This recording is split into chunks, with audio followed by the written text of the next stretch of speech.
ជំរាបសួរបងប្អូនជំរាបសួរ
បាទអរគុណបងប្អូនដែលបានចូលរួម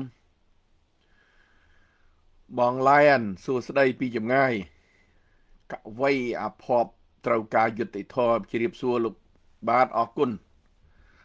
ថនស៊ូសួស្ដីពីចម្ងាយបាទសវីកូនសួស្ដីជ្រាបសួរបាទពីចម្ងាយ Monkey King បាទសួស្ដីបាទជ្រាបសួរពីចម្ងាយបងវុទ្ធាបងសួស្ដីបាទបងនាងសុខសប្បាយថ្ងៃនៅនោះម៉ោង10:24នាទីណាសុភាពសួស្ដីសុមានឆាមបាទសួស្ដីពីចម្ងាយហ្នឹងហើយដើម្បីកុំឲ្យខាតពេលបងប្អូនបាទខ្ញុំកណ្ណាសាវរាស៊ីសូមក្រាបថ្វាយបង្គំព្រះថេរានុត្រៈគ្រប់ព្រះអង្គជាទីសក្ការៈពីចម្ងាយហើយថ្ងៃនេះផ្សាយចេញពីទីក្រុងក្រៃឈើចប្រទេសញូហ្សេឡង់ថ្ងៃត្រូវនឹងថ្ងៃទី24ហើយក៏អរគុណដល់បងប្អូនដែលបានចូលរួមហើយសូមអភ័យទោសបើសិនជាខ្ញុំមិនបានអានខមមិនទាំងអស់ក៏សូមអភ័យទោសផងហើយជាពិសេសថ្ងៃនេះក៏ស្វាគមន៍ដល់បងប្អូនដែលនៅក្នុងស្រុកបរិបូរឃុំបល័យស្រុកបរិបូរខេត្តកំពង់ឆ្នាំងហើយខ្ញុំដឹងថាស្មើនេះម៉ោង7:25នាទីដែលបងប្អូនកំពុងតែកាទៀវកាហ្វេនៅទីហ្នឹងណាហើយខ្ញុំមានការនឹករលឹកផ្ដាំផ្ញើទៅផងកាទៀវប្អូនយាយហើយកាទៀវម្នាក់មួយឈ្មោះគេហៅកាទៀវអាឡុងនោះក៏មានការនឹករលឹកមែនតើ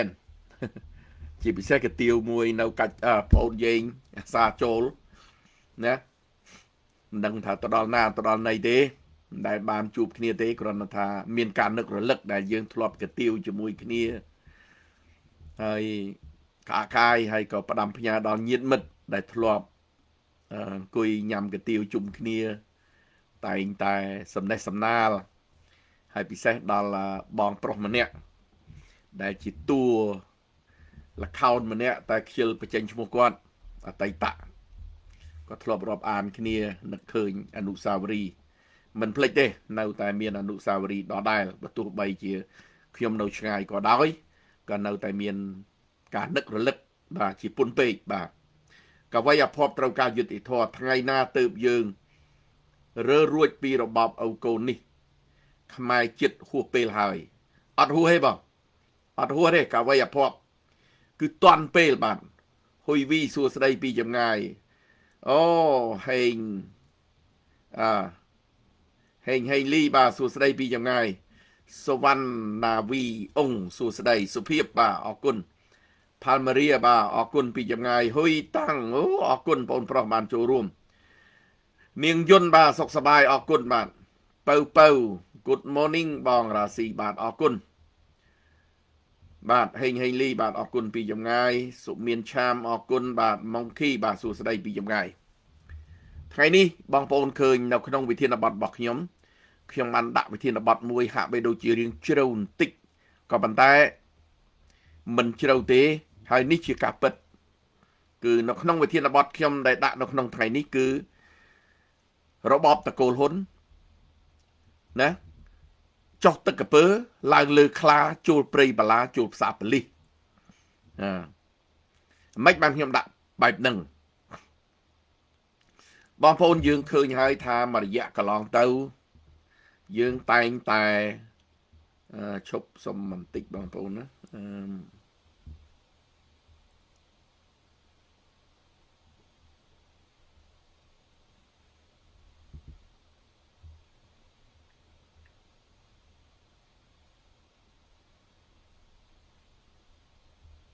មួយរយៈកន្លងទៅយើងតែងតែអំពាវនាវ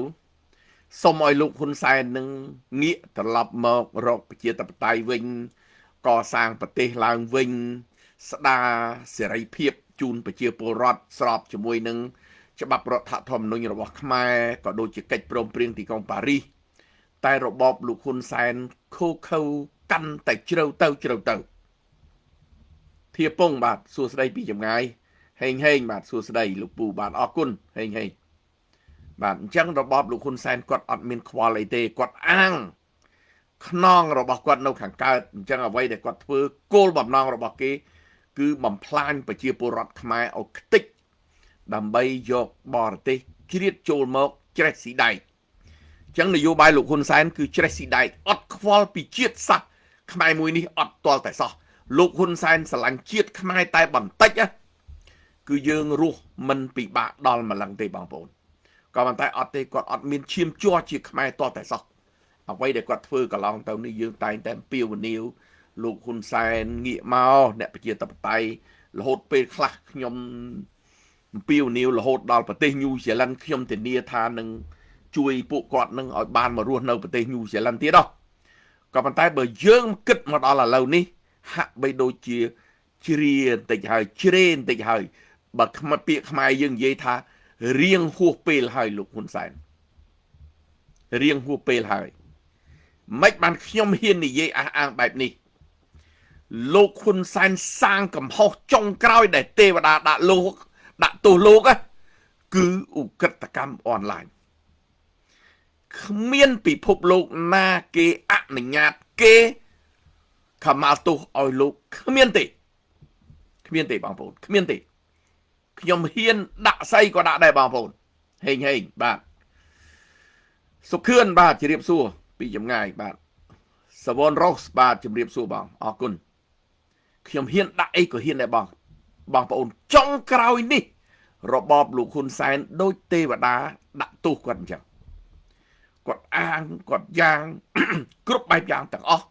តែទីបំផុតបងប្អូនមើលគាត់ចោទលោកកឹមសុខាថាជាជនក្បត់ជាតិខុបខិតជាមួយសហរដ្ឋអាមេរិកហើយគាត់អាងខុបខិតជាមួយសហរដ្ឋអាមេរិ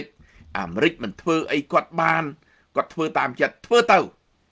មកដល់ពេលនេះសហរដ្ឋអាមេរិកគេសងមកឲ្យគាត់វិញហើយធូនីកែវក្មួយប្រុសពីចម្ងាយអាចជួបក្មួយឯងឆាប់ទៀតអរគុណដែលបានចូលរួមក្មួយប្រុសជំរាបសួរឯកឧត្តមពូហៅពូឯងក៏ខ្ពស់ម៉េចអរគុណ របបលោកហ៊ុនសែនដល់ពេលវេលាហើយបងប្អូនអានេះគេហៅថាថ្ងៃសាគាត់មកដល់ថ្ងៃសាមកដល់ពេលដែលគេដាក់ទណ្ឌកម្ម EBA 25% គាត់ធ្វើកតើដាក់អីដាក់ទៅមិនងាប់អញផងងាប់ប្រជាជន SP GST សហរដ្ឋអាមេរិកដាក់ទណ្ឌកម្មបិទ GSP បងប្អូន GSP ដែលនាំចូល15% ក្នុងមុខទំនិញយើង$100ណាគេយកពន្ធ15%សុខសប្បាយជាធម្មតាទេបាទសង្ឃឹមថាបានជួបពូនៅអុកក្លិនឆាប់បាទអរគុណសង្ឃឹមថាបានជួបក្មួយក្នុងពេលឆាប់បាទអ្នកស្រែបាទចាំអូនបាទសួស្ដីសាវីកូនបាទតាមសភាពការសម្ដេចតេជោស្ទុះមិនរួច2027នេះទេលោកពូត្រឹមត្រូវ 100% ខ្ញុំវាយឲ្យច្រើនដល់ប៉ុណ្ណឹងចុះក៏ប៉ុន្តែខ្ញុំគិតថាអាចលឿនជាងនឹងទៀតបន្តិចទៀតសូវីអសនឹងឯសូវីបាទអាចលឿនជាងនឹងបន្តិចទៀតដោយសារអីគាត់ប្រហើនដាក់សហរដ្ឋអាមេរិកពន្ធនាំចូលសហរដ្ឋអាមេរិក GSP 15% ក្នុងមួយឆ្នាំគ្រាន់តែអីវ៉ាន់ដែលដឹកទៅសហរដ្ឋអាមេរិកគ្រាន់តែចំណេញពន្ធនាំចូលពី$700 លានទៅដល់$1000 លានតែលោកហ៊ុនសែនអត់មានខ្វល់អីតិចសោះហេង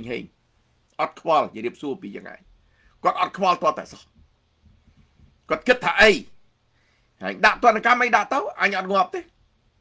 ងាប់អ្នកណាងាប់ប្រជាពលរដ្ឋគាត់មានតែឈឺក្បាលអីប្រជាពលរដ្ឋពួកគាត់អត់មាន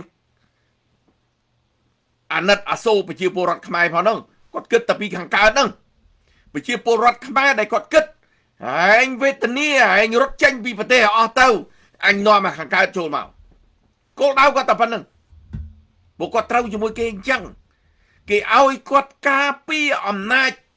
តកូលគេគឺដើម្បីការពារទុកពេលវេលាឲ្យគេលេបទឹកដីកម្ពុជាប៉ុណ្្នឹងគាត់លោកហ៊ុនសែនចង់បានខឹមច័ន្ទវណ្ណៈបាទសួស្ដីពីយ៉ាងណាធៀបពងបាទគាត់ចង់បានតែប៉ុណ្្នឹងអញ្ចឹងអ្វីដែលគាត់ធ្វើនេះមិនមែនដើម្បីផលប្រយោជន៍ជាតិខ្មែរទេគឺដើម្បីបម្រើបរទេសស្លាប់អីស្លាប់ទៅអាណាងាប់ប្រមាណងាប់ទៅឲ្យតែរស់គ្រួសារអញអាងអីអាងថាអញលួចលុយពិភពលោកបានហើយក្នុងនឹងមានមេខ្លោងមេកត្រៀងគេនៅពីលើដើម្បីធ្វើខ្ញុំនៅពីក្រោយខ្ញុំក៏ខ្លាំងដែរគ្មានអាណាហ៊ានធ្វើឲ្យអ្នកឯងទេបើខ្ញុំការពារអ្នកឯងក៏ប៉ុន្តែនៅពេលដែលថៃវាយជាមួយនឹងខ្មែរបងប្អូនមើលមិត្តដៃថែបធ្វើមិនដឹងមិត្តម៉ឺនឆ្នាំធ្វើប្រងើយលោកហ៊ុនសែនអស់ខ្យល់តែម្ដងអស់ខ្យល់ចាប់ផ្ដើមដឹងខ្លួនក៏ប៉ុន្តែនៅតែងអែលគេដដែលពួកវាលងខ្លួនទៅហើយណា SBI សហរដ្ឋអាមេរិកគេចូលមកដោយសារគេឃើញឧក្រិដ្ឋកម្មអនឡាញនៅក្នុងស្រុកខ្មែរវាសម្បើមពេកលួចលុយសហរដ្ឋអាមេរិក$10,000 លានក្នុងឆ្នាំ2024មក2025លួចសហរដ្ឋអាមេរិកចូល$20,000 លានទៀតហើយបើនៅតំបន់អាស៊ីអាគ្នេយ៍ពី$90,000 លានទៅ$114,000 លានជាង$100,000 លានបងប្អូនមិនមែនតិចអីច្រើនណាស់បូករួមទាំងញូហ្សេឡង់ទាំងអូស្ត្រាលីទាំងអីហ្នឹងគឺចូលរួមនៅក្នុងហ្នឹងគេហៅថាអាស៊ីអាគ្នេយ៍ហ្នឹងអញ្ចឹងតើពិភពលោកគេសប្បាយចិត្តជាមួយលោកហ៊ុនសែននេះបងប្អូនពិចារណាយើងអ្នកខ្លះអត់ជួបខ្លួនឯងអត់ដឹងថាការដែលគេលួចការតែគេបោកយកលុយយើងអស់ណាក្នុងជីវិតយ៉ាងម៉េចណាអ្នកដែលអត់ជួបគឺអត់ដឹងទេអ្នកដែលជួបឧទាហរណ៍នៅប្រទេសញូហ្សេឡង់នេះគាត់ចាស់ហើយគាត់មានសល់លុយ$10,000 $5,000 $20,000ដើម្បីពេលដែលគាត់រីថាយទៅរត់ឲ្យលុយគាត់មួយអាទិត្យពី480ទៅ500ជាងក្នុងម្នាក់គាត់អាចដេកស៊ីបានក៏ប៉ុន្តែបានតែលុយមកគ្រប់សម្រាប់ចាយដែលគាត់នៅក្នុងស្រុកតែគាត់ចង់ដើរលេងគាត់ចង់ holiday គាត់ចង់ដើរទៅនេះទៅនោះអត់បានទេស្រុកនេះគេឲ្យយើងតែមួយគ្រប់ទេបងប្អូនមិនស្លាប់ក៏ប៉ុន្តែរស់ដោយសមរម្យតែឲ្យយើងដើរលេង សបាយហូហៀអត់ទេតែលុយដែលគាត់សន្សំមកពេលដែលគាត់ពីក្មេងមករហូតដល់គាត់ចាស់ទៅគាត់ចង់ទុកលុយមួយដុំ20 30ម៉ឺនហ្នឹងដើម្បីគាត់ដើរ holiday គាត់ដើរចាយមុននឹងថ្ងៃដែលគាត់លាចាលោកនេះទៅស្រាប់ scam online ស្រុកខ្មែរមកបោកគាត់អស់លីងបោកតាមរយៈអីខ្លះនឹងប្រុសទៅគាត់ចាស់ហើយអាយុ70ជាង60ជាងឡើងទៅគាត់រីថៃទៅគាត់អត់មានប្រពន្ធក៏មានប៉ះជណ្ដាទៅគាត់យល់ថាអ្នកនៅស្រុកខ្មែរនឹងធ្វើ donation នៃអីនឹងចូលគាត់ទៅគាត់ក៏ជួយអីអញ្ចឹងទៅតាមរយៈអញ្ចឹងក៏មានប៉ះជណ្ដាទៅស្ត្រីខ្លះដែលគាត់មេម៉ាយអីអញ្ចឹងទៅមានបរោះក្មេងអីមកឆោបោកគាត់ទៅគាត់ក៏លងខ្លួនស្រឡាញ់ទៅក៏មានតាមរយៈសពបែបយ៉ាងជាពិសេសតាមរយៈ share គេហៅ crypto តាមរយៈ share ទិញ share company ពីដើមពួកគាត់ដែលគាត់ធ្លាប់ទិញ share គាត់ទិញ share ឧទាហរណ៍នៅអាមេរិកអីចឹងវាមាន share ក្រុមហ៊ុន Tesla ឡាន Tesla ដែលមានភាគហ៊ុនគេធំអញ្ចឹងគាត់ទិញទៅឧទាហរណ៍មួយ share ហ្នឹង$2ហើយបានប្រហែលជា7 8ខែហ្នឹងមួយ share ឡើង$2កន្លះអីចឹងទៅគាត់អាចចំណេញតែគាត់ចំណេញតិចអញ្ចឹងក្នុងប្រព័ន្ធអនឡាញនេះគេបង្កើត share ស្តៀងដែលក្រុមហ៊ុន share ពិតប្រាកដអញ្ចឹងអ្នកខ្លះអត់ដឹងចូលទៅលេងជាមួយគេដាក់លុយ10000ទៅម៉ែហើយមួយខែលេងកើនដល់15000កើនដល់$20000លងខ្លួនដាក់លុយចូលទៅរាប់សែនពាក់កណ្ដាលលាន$អីចូលទៅទីបំផុតអស់រលីងចុះអានឹងវា scam ចូលទៅដាក់លុយទៅឃើញលុយកើនឡើងពី10000ទៅ20000 30000អូយើងគិតថាអូយើងចំណេញច្រើនណាស់មានលុយប្រមាណបូកតម្លាក់ដាក់ទាំងអស់ចុងបញ្ចប់គេបិទaccount នឹងក្រឹបយើងតាទេស្អាតមើលនៅក្នុងអេក្រង់មើលក្នុងកុំព្យូទ័រមើលនៅក្នុងទូរស័ព្ទយើងអត់មានអីទាំងអស់តាទេស្អាតបងប្អូនតើអារម្មណ៍បងប្អូនគិតយ៉ាងម៉េចនៅពេលដែលខ្លួនឯងដាក់លុយចូលនៅនឹងអានឹងមិនមែនដូចចាញ់លបែងទេលើសចាញ់លបែងទៀតណាបើថាទៅលេងលបែងកាស៊ីណូវាមានទៅមកចាក់តិចចាក់ច្រើនអានេះអត់ទេគឺដាក់ចូលប្រហែលលេបទៅទាំងអស់តែម្ដងឃើញតួរលេខដបងចេះកើនទៅពី1លានទៅ2លានចេះកើនទៅសบายចិត្តនាំគ្នាដាក់កាន់តែច្រើនទីបំផុតអស់លីងដោយសាររឿងហ្នឹងថាតើអារម្មណ៍បងប្អូនយ៉ាងម៉េចនៅពេលលីងពីខ្លួនហ្នឹងខូចចិត្តតូចចិត្តយ៉ាងម៉េចដែលជីវិតចុងក្រោយទៅហើយដែលចាស់អាយុ70 80ទៅហើយហ្នឹងអត់មានអីទៅទេអានឹងឲ្យតែការឈឺចាប់គេរាយការណ៍ទៅឲ្យរដ្ឋាភិបាលគេហើយអ្នកទាំងនឹងបើនៅស្រុកក្រៅគាត់កើតទៅជំងឺ stress ពេទ្យនៅស្រុកនេះគេយកចិត្តទុកដាក់គេយកទៅព្យាបាលគេយកទៅអីអញ្ចឹងរដ្ឋាភិបាលនឹងអស់លុយនឹងព្យាបាលគាត់ទៀតដោយសារគាត់ចាញ់បោកគេគាត់កើត stress នៅក្នុងខ្លួនអ្នកណាអ្នកទទួលខុសត្រូវគឺរដ្ឋអ្នកទទួលខុសត្រូវអញ្ចឹងគាត់ឈឺចាប់អានឹងធ្វើឲ្យសុខភាពគាត់អត់ល្អហើយតែសុខភាពអត់ល្អរដ្ឋគេនៅប្រទេសញូហ្សេឡង់នៅប្រទេសដទៃដែលជាប្រទេសប្រជាធិបតេយ្យហ្នឹងគឺរដ្ឋគេយកចិត្តទុកដាក់ជាមួយនឹងសុខភាពប្រជាពលរដ្ឋគេមិនមែនដូចខ្មែរអាណាស្លាប់ប្រមាណស្លាប់ទៅណាហូបស្ពៃចង់ពុលប្រមាណងាប់ទៅហ៊ុនសែនថាទិញស្ពៃខ្លួនឯងមិនចេះមើលទេមិនចេះភ្លក់ទេហើយមកបន្ទោសរដ្ឋាភិបាលសម្ដីយ៉ាងឯងសំថាមិនគួរគាត់ថារួចទេដែលឋានៈជានាយករដ្ឋមន្ត្រីមិនគួរប្រើពាក្យនឹងរួចហើយខ្ញុំតសើដែរអស់លោកអាចកអាចែមនៅខាងហ្នឹងគួរតែឆ្កឹះឲ្យបញ្យល់ប្រាប់ឲ្យគាត់ថាយើងរដ្ឋាភិបាលមិនត្រូវប្រើពាក្យហ្នឹងទេតែប្រហែលជាអំណាចលោកហ៊ុនសែននឹងអ្នកនៅដែលជាទីប្រឹក្សារបស់គាត់នឹងតាហើបបបេបន្តិចក៏មិនហ៊ានហើបផងដោយសារអីអំណាចវាផ្ដាច់ការតតកូលទៅហើយអញ្ចឹងគ្មានអាណាហ៊ានប៉ះទេណាអាចចំណុចនឹងហើយដែលធ្វើឲ្យលោកហ៊ុនសែនចេះតែកអើតកតោមកើនទៅលងខ្លួនរហូតដល់ធ្លាក់ខ្លួនរកអីអត់បានសេដ្ឋកិច្ចខ្មែរដួលគេគៀបសង្កត់ខ្លាំងងាកត្រឡប់មកវិញឧក្រិដ្ឋកម្មអនឡាញអញស្រួលរលុយច្រើនជាងគេស្រួលរជាងគេចាយស្រួលជាងគេនាឡិកាទិញតាមចិត្តឲ្យលុយតាស៊ីក្លូឲ្យលុយបងប្អូនណា 10,000 5-10,000 20,000តាមចិត្តណាប្រហែលធីសវណ្ណថាធ្លាយសិតតរាប់លានឲ្យចៅស្រីលិចអីកើតធ្លាក់លុយតាមចិត្តសានប៊ុនធឿនបងប្អូនឃើញហើយលោកហ៊ុនសែនស្រែកតើឲ្យប្រមាណគ្រាន់តែអ្នកទូរទស្សន៍កំពេចកំប៉ុកនិយាយហើយបើនិយាយមើលអ្វីដែលគាត់ធ្វើហ្នឹងទូរទស្សន៍ប្រមាក់ទៅទៀតដែលប្រជាពលរដ្ឋដាក់ងារឲ្យគាត់ហ្នឹងគាត់ធ្វើអញ្ចឹងមែនបើគាត់កាន់កំប៉ុងគាត់ធ្វើប្រមាក់អញ្ចឹងមែនមិនថាទូរទស្សន៍ប្រមាក់ក៏លោកហ៊ុនសែនអាចធ្លាក់លុយក្បែររាប់លានទៅឲ្យគាត់ដែរអានឹងដោយសារអីលុយវាសម្បើមពេកវាលួចគេវាបានច្រើនពេកមិនដឹងថាយកធ្វើអីអញ្ចឹងចេះតែចែកទៅតែគាត់មិនមែនធ្វើដើម្បីប្រជាពលរដ្ឋទូទៅអត់ទេគាត់ធ្វើចំពោះបុគ្គលណាដែលប្រកែត្រពងដែលប្រកែលើកជើងដែលធ្វើឲ្យគាត់ចូលតាមចិត្តអ្វីដែលគាត់ចង់បាន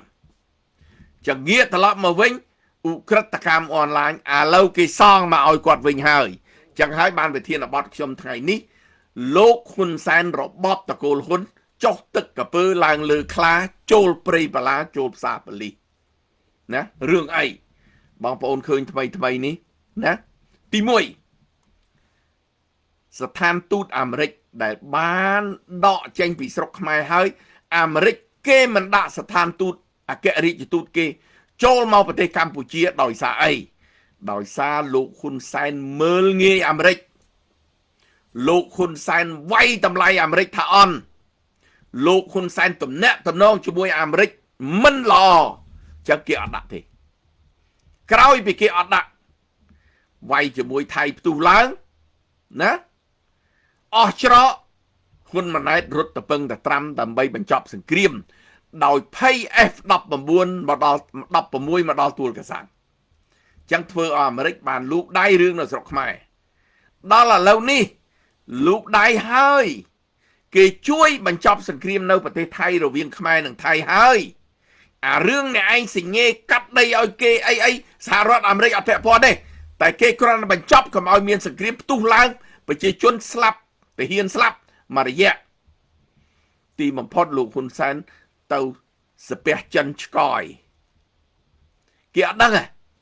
គេល្ងងអត់ទេអាមេរិកគេដឹងគេឆ្លាតណាស់គេមហាអំណាចមហាទាំងសេដ្ឋកិច្ចមហាទាំងវិទ្យាសាស្ត្រអញ្ចឹងគេត្រួតទាំងអស់នៅលើពិភពលោកនេះគេដឹងតែសហរដ្ឋអាមេរិកគេធ្វើនយោបាយអត់មានឆេវឆាវទេសម្ដីគេដែលបោះមកសិតតែសម្ដីការទូតដដែលគេឲ្យស្ដារលទ្ធិប្រជាធិបតេយ្យគេឲ្យស្ដារសិទ្ធិមនុស្សអត់ទេអត់ខ្ចីធ្វើដឹង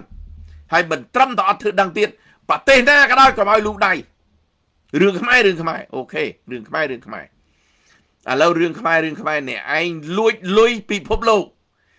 ឧក្រិដ្ឋកម្មអនឡាញស្មើនឹងភាវរកម្មពិភពលោកបងប្អូនមើល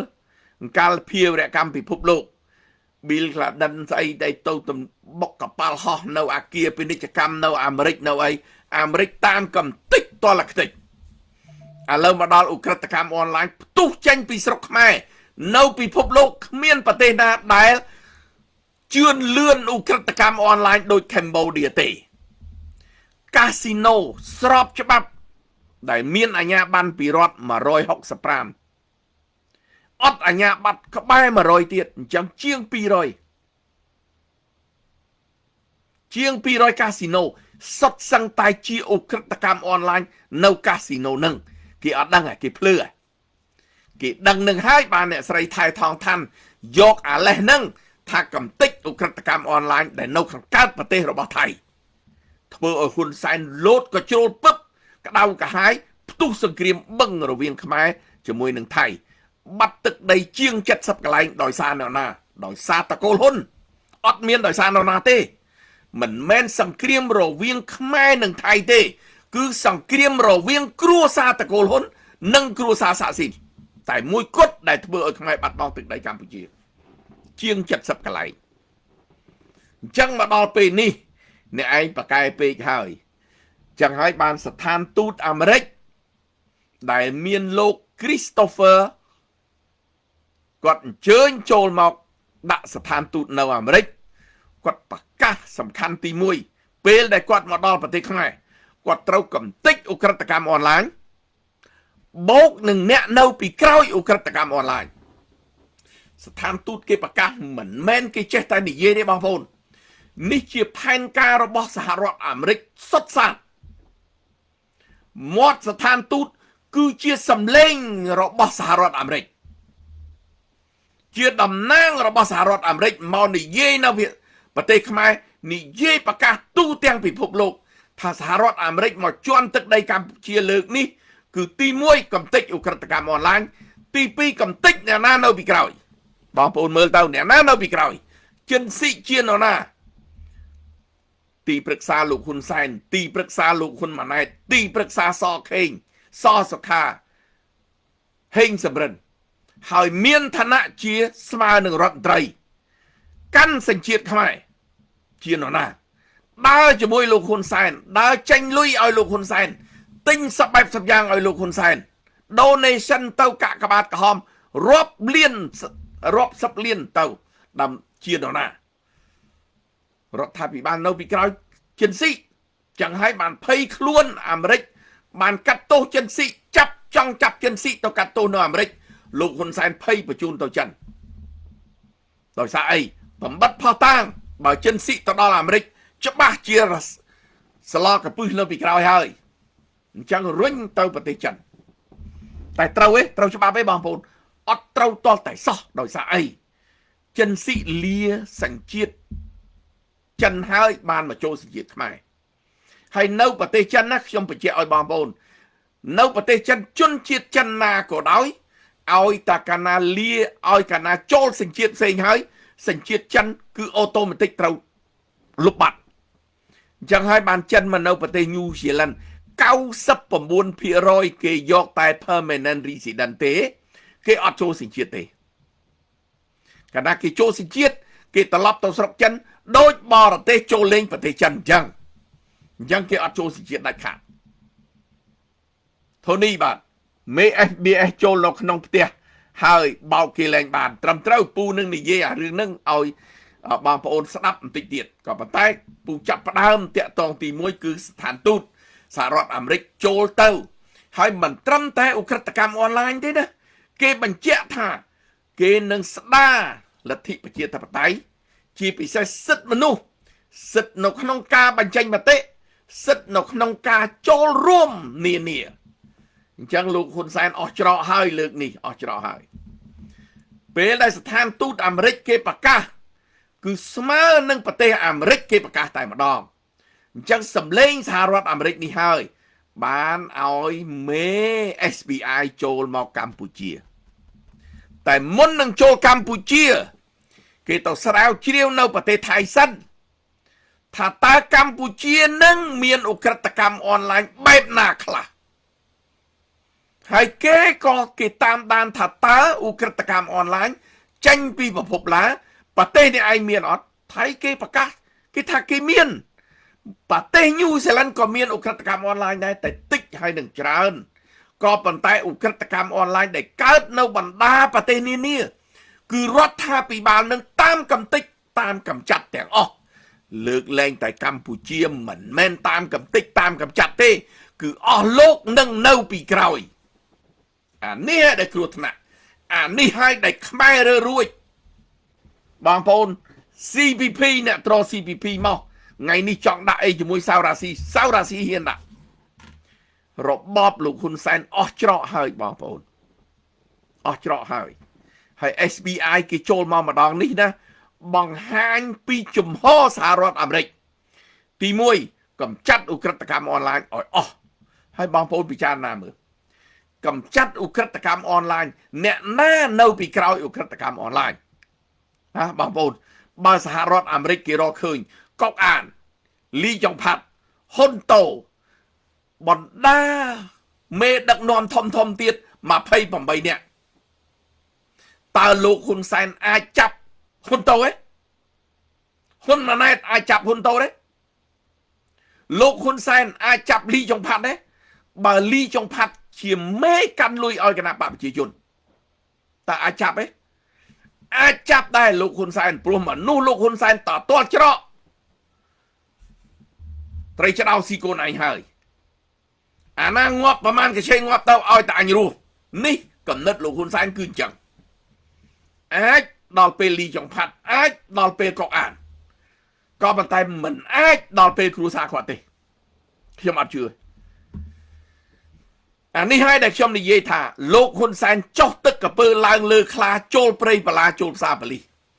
បើអញមិនចាប់អុកញ៉ាទាំងអស់នឹងទេបើអញមិនចាប់ក្រុមគ្រួសារអញមួយចំនួនទេគេត្រូវចាប់អញហើយបើអញចាប់អ្នកទាំងអស់ហ្នឹងសេដ្ឋកិច្ចអញទៅណាព្រោះអញរស់រាល់ថ្ងៃដោយសារលួយគេហ្នឹងហើយបើចាប់ទាំងអស់ហ្នឹងហើយចាប់ឧក្រិដ្ឋកម្មអនឡាញហ្នឹងសេដ្ឋកិច្ចអញទៅណាដួលដដែលហ្នឹងចឹងហើយបានវិធានបទថ្ងៃនេះរៀងធ្ងន់បន្តិចចុះទឹកកពើឡើងលើខ្លាចូលព្រៃបលាចូលផ្សារបលិសគឺដោយសាររឿងនឹងឯងលោកហ៊ុនសែនចុះទឹកក៏ងាប់ឡើងលើគោកក៏ងាប់ចូលព្រៃក៏ងាប់ចូលផ្សារក៏ជាប់គុកគ្មានកលាដើរ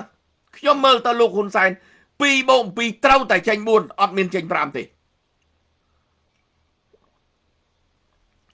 គ្មានទេ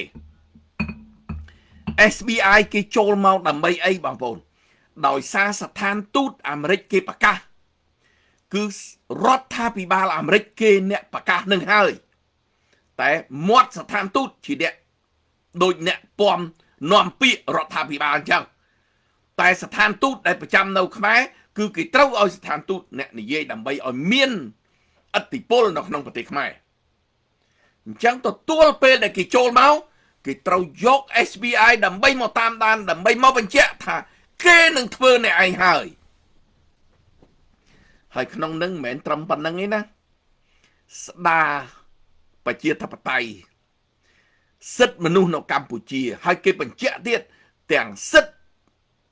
បញ្ចេញមតិទាំងសិទ្ធិចូលរួមច្បាស់បងប្អូនអញ្ចឹងបងប្អូនខ្មែរជាពិសេសអស់លោកដែលជាគណៈបកប្រជាធិបតេយ្យនៅស្រុកខ្មែរគណៈបកបរិសុទ្ធកុំនិយាយគណៈបកអាយ៉ងកុំនិយាយគណៈបកคล้ายដែលមេទៅសុំកលុំជាមួយនឹងរបបហ៊ុនសែនដើម្បីសុំរស់កុំនិយាយពីគណៈបកពិតប្រកបដែលស្រឡាញ់ជាតិពិតប្រកបបងប្អូនត្រូវតែមានក្តីសង្ឃឹមថ្នាក់ដឹកនាំសកម្មជនគ្រប់ជាន់ថ្នាក់ត្រៀមខ្លួនមានក្តីសង្ឃឹមគ្មានរបបនេះអមតៈទេបងប្អូនគ្មានទេ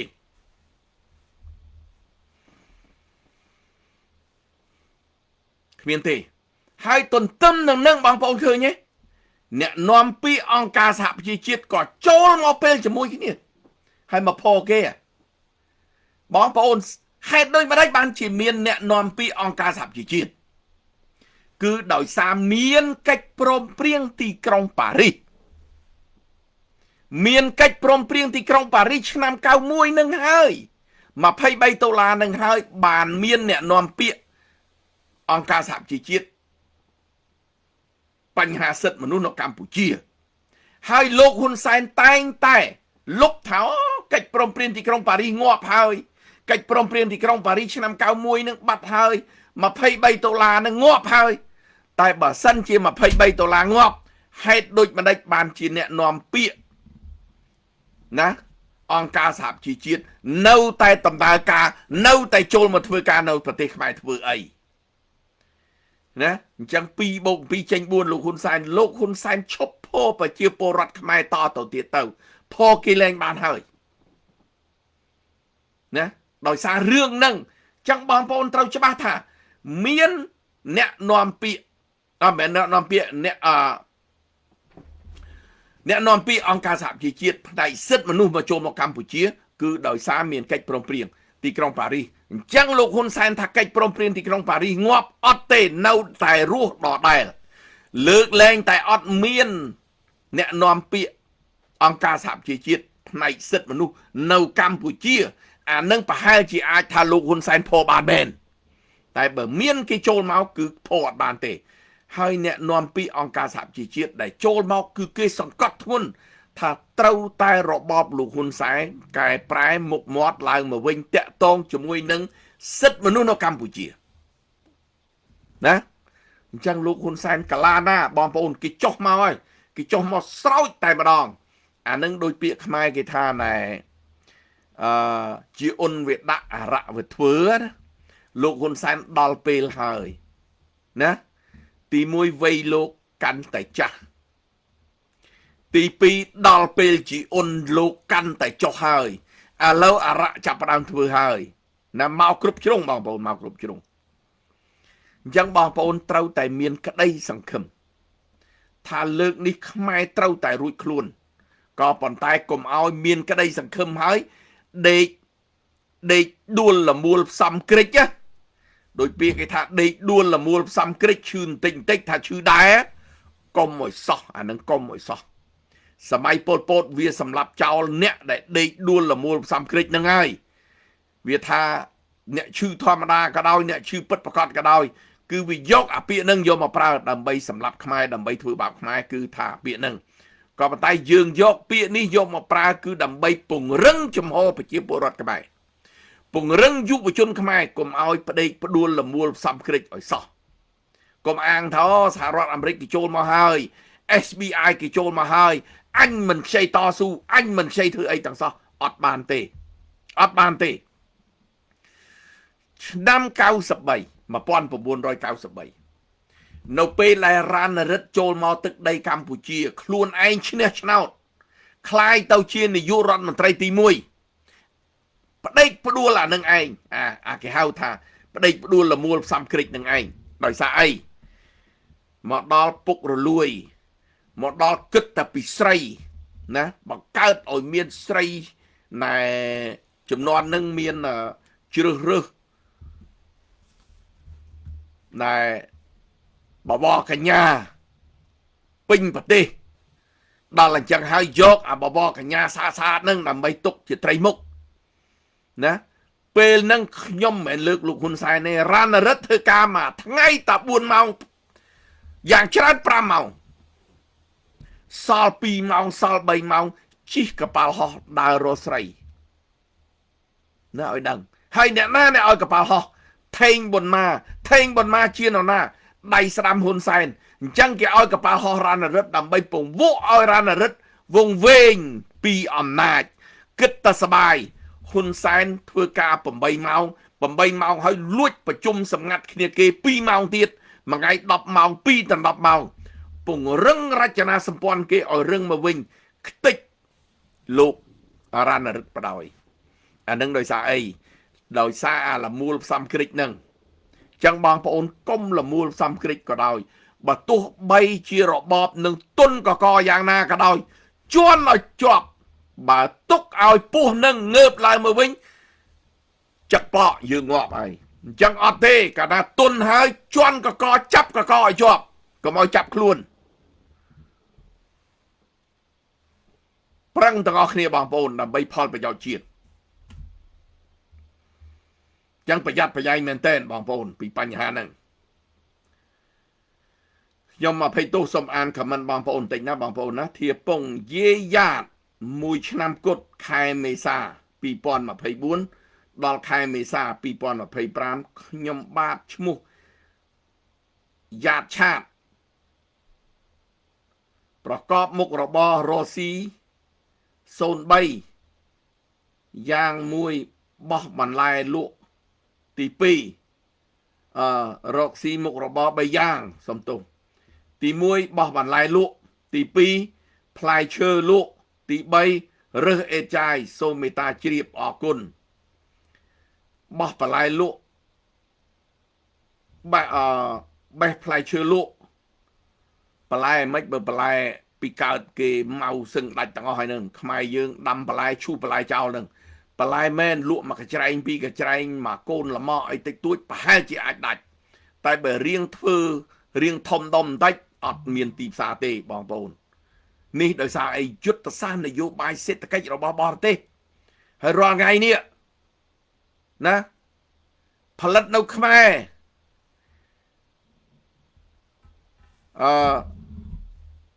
ស្អីក៏ផលិតនៅខ្មែរដាក់ឈ្មោះខ្មែរតែខ្មែរពីណាមកខ្ញុំឧទាហរណ៍ឲ្យ ឥឡូវប៊ីចេងផលិតនៅខ្មែរមើលបងប្អូនឆ្លើយមើលរោងចក្រប៊ីចេងនៅកន្លែងណាហើយរោងចក្រប៊ីចេងយកធនសារធាតុអីដែលទៅផលិតប៊ីចេងនោះសាប៊ូខ្មែរឥឡូវបងប្អូនមើលឯណាណែវត្ថុធាតុដើមដែលធ្វើសាប៊ូផលិតនៅខ្មែរណាបងប្អូនឲ្យយល់ណាពីកើតទាំងកដុងមកគេយកគ្រាន់តែមកច្រកនៅស្រុកខ្មែរហ្នឹងហើយមិនអញ្ចឹងទេដឹកតាំង container រុំដីគ្រាន់តែរោងចក្រវាយភាសាខ្មែរហ្នឹងឥឡូវមានអីពិបាកទៅសេអសរខ្មែរបងប្អូនចង់វាយចេញយៈអីក៏ចេញដែរស្លាកសញ្ញាដាក់អត្រេសនៅឯណាតាមចិត្តគ្រីឌៀនស្អីទៅសេបានតែភាសាខ្មែរទាំងអស់សំបីថាប្រហុកត្រីកំភ្លៀងនៅសៀមរាប make នៅឯណា Thailand បងប្អូនមើលកាលដែលមិនទាន់ទាស់គ្នាជាមួយខ្មែរឥឡូវកឡហ្នឹងក៏នៅតែដដែលនោះប្រហុកសៀមរាបដល់ product from Thailand ណាដូចគ្នាអញ្ចឹងខាងកើតនេះនយោបាយលើកនេះខាងកើតក្រណសេដ្ឋកិច្ចឡើងដោយកម្មចដាបិទខាងលិចពង្រឹងខាងកើតទីបំផុតឡើងគេថា product from Cambodia គ្រាន់តែសេតែឈ្មោះហ្នឹងសំបីតាអៅពីដើមដែលដេនៅស្រុកចិនមកវាយរុនលេវនៅស្រុកខ្មែរដាក់កកពីក្រោយនេះ make Cambodia នាំតែងចេញទៅសហរដ្ឋអាមេរិកដើម្បីឲ្យរួច GSP 15% នាំចេញទៅសហគមន៍អឺរ៉ុបដើម្បីឲ្យរួចពន្ធ 15% គេចង់បានតែប៉ុណ្្នឹងតើឥឡូវនេះមកដល់រឿងអើងរបស់ថៃខ្ញុំនិយាយនេះអត់មានទៅកាន់ជើងអីថៃទេគ្រាន់ម្នាក់ស្រែកថាណាកុំចូលរួមទិញរបស់ថៃទិញរបស់ខ្មែរវិញខ្ញុំសប្បាយចិត្តបើទិញរបស់ខ្មែរតែរាល់ថ្ងៃ 90% វាមិនមែនខ្មែរវាខ្មែរខាងកើតឲ្យយល់បញ្ហាហ្នឹងបងប្អូន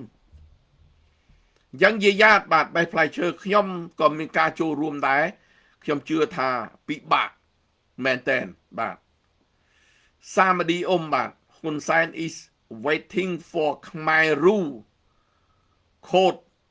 any moment now អូត្រូវហើយតឡាការខ្មែររូហ្នឹង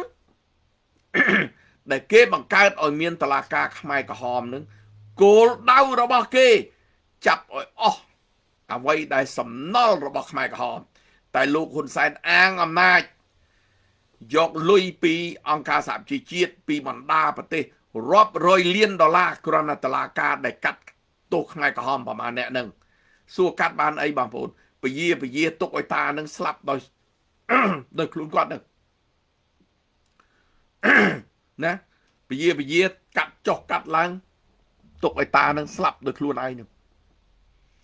មានបានកាត់ហេងសំរិនទេមានបានកាត់ហ៊ុនសែនតើហ៊ុនសែនស្លាប់គេប្រមាណអ្នកដែរបងប្អូនសាក់សើបឲ្យច្បាស់មើលភូមិចាមនៅកំពង់ចាមក្រោមការគ្រប់គ្រងហ៊ុនសែនតើតិចរយតិចពាន់អ្នកណាកវីអភ័ព្វយុតិធធស្រុកខ្មែរបើមានការរៀបចំប្រព័ន្ធបោះឆ្នោតដូច93ទើបសង្ឃឹមអាចអញ្ចឹងដែរបងពួកពេលនេះសហរដ្ឋអាមេរិកគេអត់បង្ងើយកតើទេណាវណ្ណៈជំរាបសួរពីចម្ងាយបាទអរគុណធៀបផងបាទស៊ូជីឌីហ្វបាទអរគុណធៀបពងគឹមឡាយហ៊ុនចឹងហើយបានជាស្លាប់លឿនណាស់ហ៊ុនកំឡាយបាទចឹងហើយបានជាស្លាប់លឿនណាស់ចង់និយាយអីចេះមិនស្លាប់លឿនណាស់ណាក្នុងវិធានបទអីគេកំឡាយបញ្យលថែមតិចទៀតមកឲ្យខ្ញុំរំលឹកដឹងពីរឿងហ្នឹងបាទវខៀងបាទសួស្ដីត្រូវស្គាល់បរទេសឈ្លានពានឲ្យច្បាស់បើបាត់ក្រុមហ៊ុនសែនត្រូវប្រយ័ត្នក្រុមថ្មីរបស់យួនរៀបចំឡើងថ្មីអាចអានឹងដែរព្រោះធម្មតាខាងកើតគេឆ្លាតគេប្រើនៅអ្នកឯងមានប្រជាប្រិយនៅពេលអ្នកឯងអត់ប្រជាប្រិយជន់អ្នកឯងយកបដ ாய் យ៉ាងណាមិញមិនខុសពីសម័យប៉ុលពតទេសម័យប៉ុលពតនឹងគឺក្នុងនឹងវាមានចិនផងវាមានយួនផង យួននៅស្រុកខ្មែរពី75ដល់ពាក់ដើម77បានយួនដកចេញពីប្រទេសកម្ពុជាពីទីក្រុងភ្នំពេញដោយសារអីដោយសារប៉ុលពតគាត់ដឹងពីល្បិចយួនដែលបង្កប់ដើម្បីសម្លាប់ខ្មែរអ្នកណានៅជាមួយប៉ុលពតស៊ិនសែនជានរណាជាជនបង្កប់របស់យួននៅដៃស្ដាំរបស់ប៉ុលពតតម្រាំតប៉ុលពតដឹងថាស៊ិនសែនក្បត់សម្លាប់ខ្មែរស៊ិនសែនសម្លាប់ខ្មែរអស់រាប់លានអ្នកបាត់អាហ្នឹងណាបងប្អូនត្រូវប្រយ័ត្នរឿងហ្នឹងអញ្ចឹងវ៉ខៀងគាត់មានប្រសាសន៍នេះគឺជារឿងមួយត្រឹមត្រូវបាទធាភងបាទអរគុណកឹមលីសួស្ដីពីចម្ងាយបាទអភ័ព្វត្រូវការយុត្តិធម៌កំហុសតាសេអនុទេចែកនាយករដ្ឋមន្ត្រី2ត្រឹមត្រូវពេលនោះអង្គការសហប្រជាជាតិនៅពេញប្រទេសខ្មែរគេហៅអ៊ុនតាក់ហើយក្នុងកិច្ចព្រមព្រៀងចុះហត្ថលេខាពេលដែលបោះឆ្នោតហើយទី1ត្រូវរៀបរដ្ឋាភិបាលបណ្ដោះអាសន្នទី2ត្រូវរៀបព្រំប្រទល់ខ្មែរឲ្យបានត្រឹមត្រូវដីខ្មែរវែកឲ្យឃើញស្អីសិទ្ធិសញ្ញាឆ្នាំ82 85អីត្រូវលុបចោលទាំងអស់ទី3អាណិកជនបរទេសដែលនៅលើទឹកដីកម្ពុជាទី4កងទ័ពត្រូវសម្អាតអាវុធយុទ្ធភ័ណ្ឌឲ្យអស់រៀបកងទ័ពថ្មី4ចំណុចនឹងអត់ទាន់បានធ្វើសោះដេញអ៊ុនតាក់ចេញដោយថាទុកអ៊ុនតាក់នៅធួនដីខ្មែរធ្វើអីល្បិចអ្នកណាហ្នឹងបោះអ្នកណាជាអ្នករៀបចំអាហ្នឹងអ្នកណាបញ្ជាខ្ញុំមិនដឹងទេតែសេអនុជាអ្នកប្រកាសជំនាន់ហ្នឹងចឹងអានឹងត្រូវកវីអភ័ព្វជាកំហុសរបស់គាត់ខុសម្ដងហើយម្ដងទៀត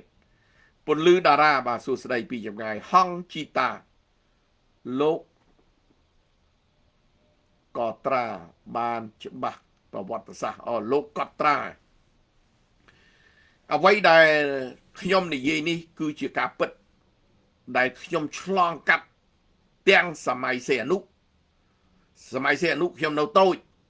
បន្តិចក៏ប៉ុន្តែខ្ញុំបានយល់មកចំនួនពីឆ្នាំ67 68មកគឺខ្ញុំដឹងក្តីខ្ញុំចាំប៉ាខ្ញុំជានាយកសាលាកោះរំដួលស្រុកកកខេត្តពោធិ៍សត្វផ្ទះខ្ញុំគ្រូបង្រៀនតាល្ងាចឡើង2ដល់10នាក់5 10នាក់គាត់មកអង្គុយរៀនហាលនឹងគាត់និយាយពីនយោបាយអញ្ចឹងខ្ញុំនៅក្មេងចូលរៀនតែម៉ោង7កន្លះអីនៅក្មេងរៀនតែកន្លះម៉ោងអីទេយ៉ាងយូរហើយចេញមកឲ្យមកលួចស្ដាប់ចាស់ព្រោះណាចាស់និយាយរឿងនយោបាយអីដែលគាត់ប្រាជ្ញនឹងចូលចិត្តស្ដាប់ពីដើមបាទអញ្ចឹងយើងដឹងរឿងច្រើនដោយសាររឿងហ្នឹងបាទហងជីតាបាទអរគុណអ៊ីសារ៉ាមូនី Hello my idol បាទអរគុណសាវីបាទលោកពូថ្ងៃនេះសប្តាហ៍ថ្ងៃនេះសហភាពអឺរ៉ុបដកតែ 20% ទេបាទខ្ទង់អាហ្នឹងហើយ 20% ហ្នឹង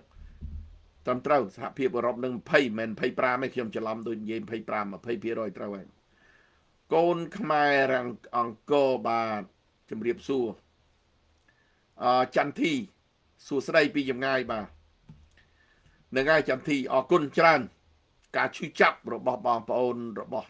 គ្នាយើងខ្ញុំមិននិយាយអ្នកណាទេខ្ញុំយល់ទាំងអស់អ្វីដែលយើងនៅខាងក្រៅយើងខំស្រែកយើងខំធ្វើគឺដោយសារយើងឃើញការឈឺចាប់របស់ប្រជាពលរដ្ឋនៅខាងក្នុងនឹងឯង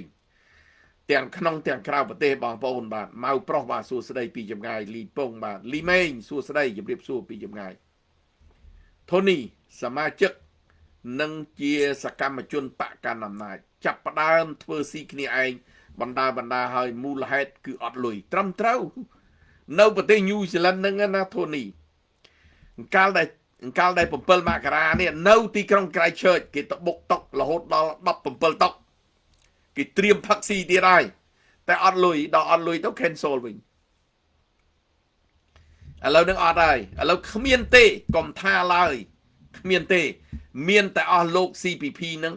កំពុងតែប្រមូលទៅរលុយយកទៅឲ្យគេវិញហើយឥឡូវនោះដោយសារអី គេថាជួយទៅគុណធបុផាទៅជួយទៅទាហានសមរភូមិមុខទៅណាជួយទៅពលរដ្ឋក្រីក្រទៅគេចេះតែរលឹកលេះទីហើយឥឡូវហ្នឹងកម្លាយហ៊ុនបាទរាមារិទ្ធរណរិទ្ធកូនស្ដេចព្រោះមានស្រីច្រើនពេកបានជាស្លាប់លឿនត្រូវហើយគឹមឡាយសំបីតែប្រពន្ធកូនចៅឯងហ្នឹង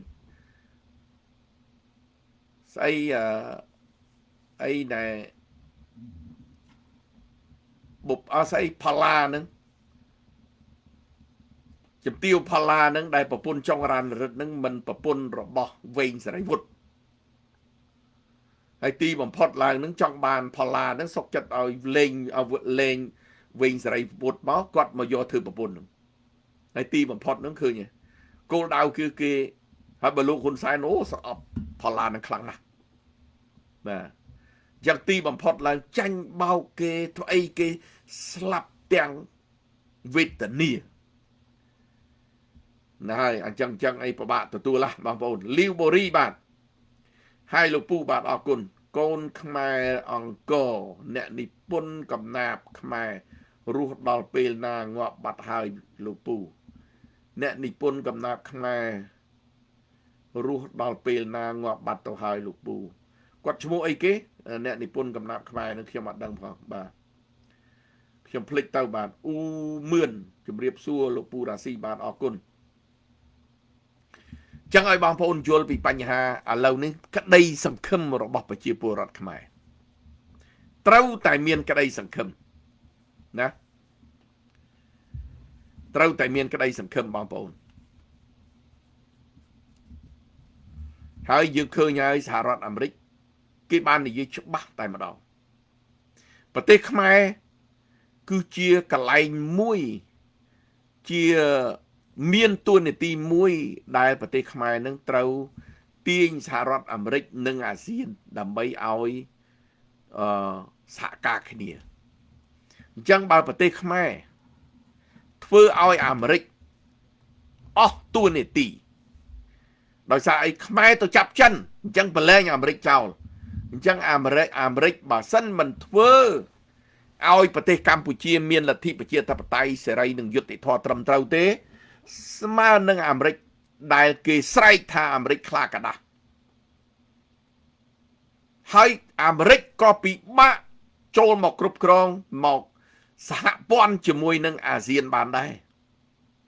អញ្ចឹងសហរដ្ឋអាមេរិកគេអត់បដ ாய் ទេបងប្អូនគេអត់ឲ្យអ្នកប្រជាជនខ្មែរទាំងពិភពលោកទៅហៅអាមេរិកខ្លាកដាស់អត់ទេបងប្អូនអត់ទេគេមហាអំណាចប៉ុណ្ណេះគេមិនឲ្យអ្នកផ្សេងហៅគេខ្លាកដាស់អត់ទេខ្ញុំជឿ 100% ហើយខ្ញុំជឿហើយខ្ញុំទាមទារឲ្យប្រជាពលរដ្ឋខ្មែរដែលស្រឡាញ់លទ្ធិប្រជាធិបតេយ្យចងសម្ព័ន្ធជាមួយនឹងប្រទេសណាដែលមហាអំណាចប្រជាធិបតេយ្យគឺសហរដ្ឋអាមេរិកសូមឲ្យបងប្អូនទាំងគ្រប់ជាន់ថ្នាក់សហការគ្នាចងសម្ព័ន្ធជាមួយនឹងមហាអំណាចប្រជាធិបតេយ្យទើបខ្មែរបានសុខបងមារាសួស្ដីពីចម្ងាយបងសង្ឃឹមថ្ងៃមួយបាទសួស្ដីយ៉ានបងសួស្ដីលោកពូបណ្ណៈខ្ញុំរស់ដល់ពេលណាតាមស្អីកំងដូអូពេលណាតាកំងដូណារួមគ្នាទាំងអស់ទាំងថ្នាក់ក្រោមមូលដ្ឋានទាំងប្រជាជនគ្រប់ជាន់ថ្នាក់នាំគ្នាគ្រប់គ្រងថាប្រទេសខ្មែរត្រូវតែចងសម្ព័ន្ធជាមួយនឹងអ្នកប្រជាធិបតេយ្យអ្នកសេរីនិយម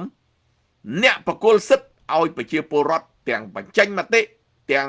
ចូលរួមកិច្ចការនានាបើមិនអញ្ចឹងបងប្អូននៅតែសុំកលុំឲ្យថ្នាក់ដឹកនាំទៅគ្រប់គ្រងទៅចងសម្ព័ន្ធមិត្តជាមួយនឹងពួកផ្ដាច់ការជាមួយនឹងពួកកុម្មុយនីសខ្មែររលាយបងប្អូនខ្ញុំឧទាហរណ៍ឲ្យបងប្អូនចំនួនប្របាទអង្គឌួង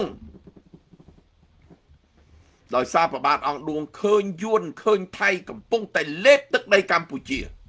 ប្របាទអង្គឌួងរត់ទៅសហការចងសម្ព័ន្ធភាព ជាមួយនឹងបារាំងរហូតបារាំងចុះមកគ្រប់គ្រងនៅប្រទេសកម្ពុជាធ្វើឲ្យខ្មែរមានទឹកដីរហូតមកដល់រាល់ថ្ងៃតែដោយសារស្ដេចយើងដែលចាញ់បោកបរទេសទាំងឆ្វេងទាំងស្ដាំនឹងទាមទារឯករាជ្យពីបារាំងក្រោយពីទទួលបានឯករាជ្យពីបារាំងអានៅចិត្តខាងឯករាជ្យអត់មានអាណាគ្រប់គ្រងទេអញអ្នកគ្រប់គ្រងអញអ្នកចង់បានចឹងហើយបានខ្មែរយើងវេទនាមកដល់រាល់ថ្ងៃហ្នឹងណាអាលក្ខបាត់ដំបងសួស្ដីលោកពូរ៉ាស៊ីអរគុណអាលក្ខបាត់ដំបងណាណារីវ៉ាន់សួស្ដីដោយសាររឿងហ្នឹងអញ្ចឹងបងប្អូនត្រូវតែចូលរួមជំរុញអ្នកនយោបាយគ្រប់ជាន់ថ្នាក់ដើម្បីសម្ព័ន្ធភាពជាមួយនឹងអ្នកប្រជាធិបតេយ្យមហាអំណាចប្រជាធិបតេយ្យបងប្អូនមើលញូហ្សេឡង់ក្រោមការគ្រប់គ្រងរបស់អ្នកណាអង់គ្លេសអូស្ត្រាលីអ្នកណាអង់គ្លេសសិង្ហបុរីអង់គ្លេសហុងកុងអង់គ្លេសមើលប្រទេសគេផងមើលលហេមលហាមឬមួយក៏ជឿនលឿនបងប្អូនឆ្លើយមកសិង្ហបុរីនៅពេលដែលផ្ដាច់ខ្លួនចេញពីម៉ាឡេសិង្ហបុរីអត់មានណាការពារចាប់ដៃជាមួយអង់គ្លេសសញ្ញេ80%ខ្វោកជាមួយអង់គ្លេសតបញូហ្សេឡង់តបអូស្ត្រាលីទៅការពារសិង្ហបុរីទៀតអត់បាច់សិង្ហបុរីធ្វើទៅហ៊ានខ្លួនឯងទេតបមហាអំណាចទៅការពារតែម្ដងយ៉ាងណាមិញស្រុកខ្មែរបើចង់សម្ព័ន្ធជាមួយសហរដ្ឋអាមេរិកអាចសហរដ្ឋអាមេរិកគេទៅការពារឲ្យយើងតើបងប្អូនមានប្របាកអីធ្វើដូចសិង្ហបុរីអញ្ចឹងមើលសិង្ហបុរីក៏ហើមកសេដ្ឋកិច្ចនៅសិង្ហបុរីយ៉ាងម៉េចអន់ជាងស្រុកខ្មែរឬមួយយ៉ាងម៉េចបងប្អូនពិចារណាមើលដែលពីដើមឡើងមកកាលដែលខ្ញុំនូទូចណាសំបីតែសម្ដេចសីហនុក៏មើងងាយសិង្ហបុរីដែរហៅប្រទេសសិង្ហបុរីនឹងមិនសូវជឿនលឿនដូចខ្មែរទេតែទីបំផុតឥឡូវមកដល់ឥឡូវសិង្ហបុរីគេជឿនលឿនឬមួយក៏អត់ជឿនលឿនបងប្អូនមើលទៅមិនខ្ញុំនិយាយទេ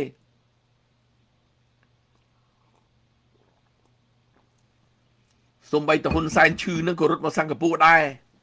ណាអញ្ចឹងដាច់ខាតបងប្អូនហើយដូចអ្វីដែលខ្ញុំលើកអញ្ចឹងកុំឲ្យ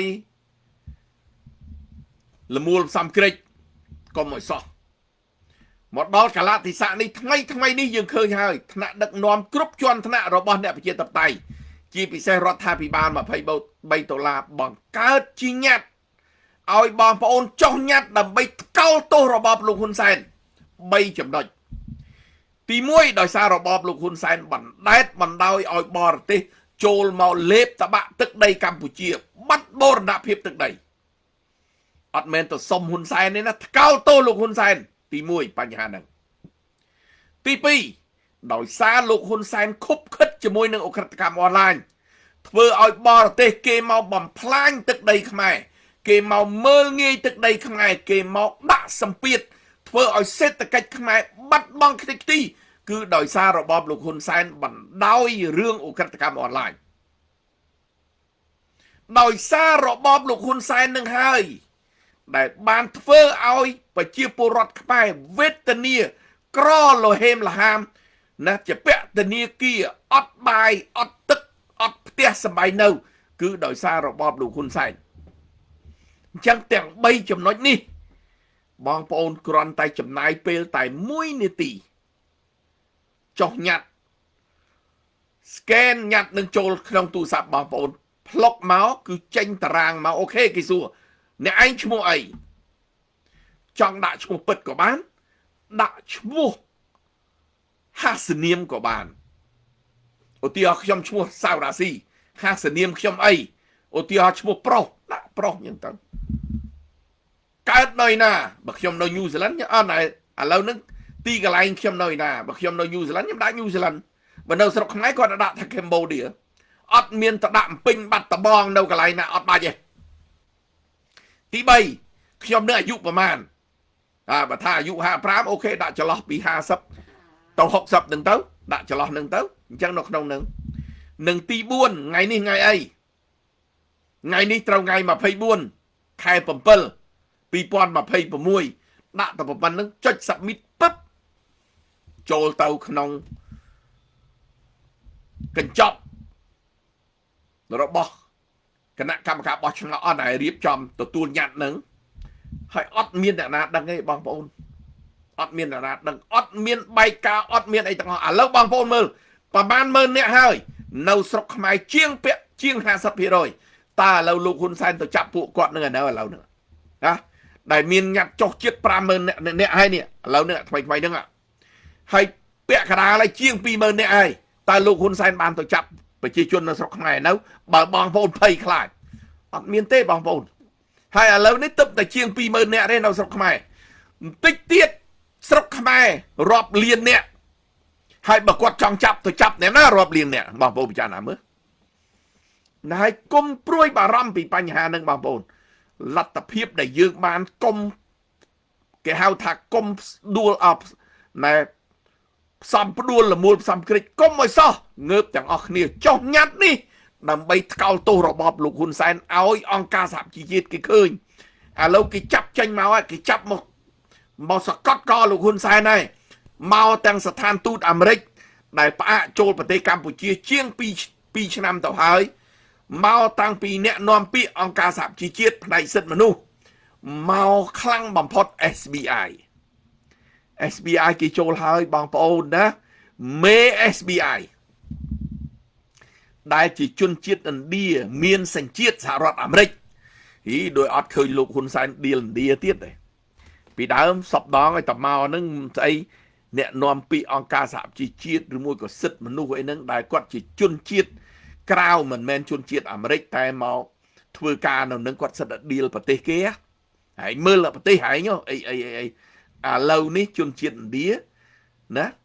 ដែលជាសញ្ជាតិអាមេរិកអត់ឃើញហ៊ានឌីលគេទេណាឥឡូវខ្លាចអាមេរិកខ្លាចយកតែមែនតើបងប្អូនឥឡូវចេញខ្លាចហើយបងប្អូនមើលក្រុមហ៊ុនហ៊ុយវ៉ាន់ផេអតិថិជនដែលចាញ់បោកក្រុមហ៊ុនហ៊ុយវ៉ាន់ផេវាមានអាមេរិកវាមានចិនវាមានខ្មែរវាមានថៃវាមានយួនឥ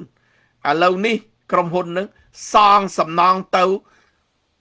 អតិថិជនណាដែលមានសញ្ជាតិអាមេរិកឃើញខ្លាចអាមេរិកដល់ប៉ុណ្្នឹងឯងបងប្អូន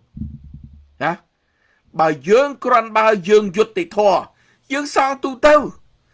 បើលោកហ៊ុនតូមាន 30% នៃក្រុមហ៊ុនហ្នឹងអ្នកឯងជាពាក់អាម៉ាននៅក្នុងបញ្ជីអូខេ1លានសង300000ទៅពួកចំណែករបស់គាត់ 30% តែនេះអត់ផងមានចំណែក 30% តែបើចំណេញទាយកពីចំណេញតែដល់ទៅពេលបោកលុយគេហើយខាតអត់សងគេទេចេះម៉េចចេះដូចមនុស្សណាចេះដូចមនុស្សបងប្អូន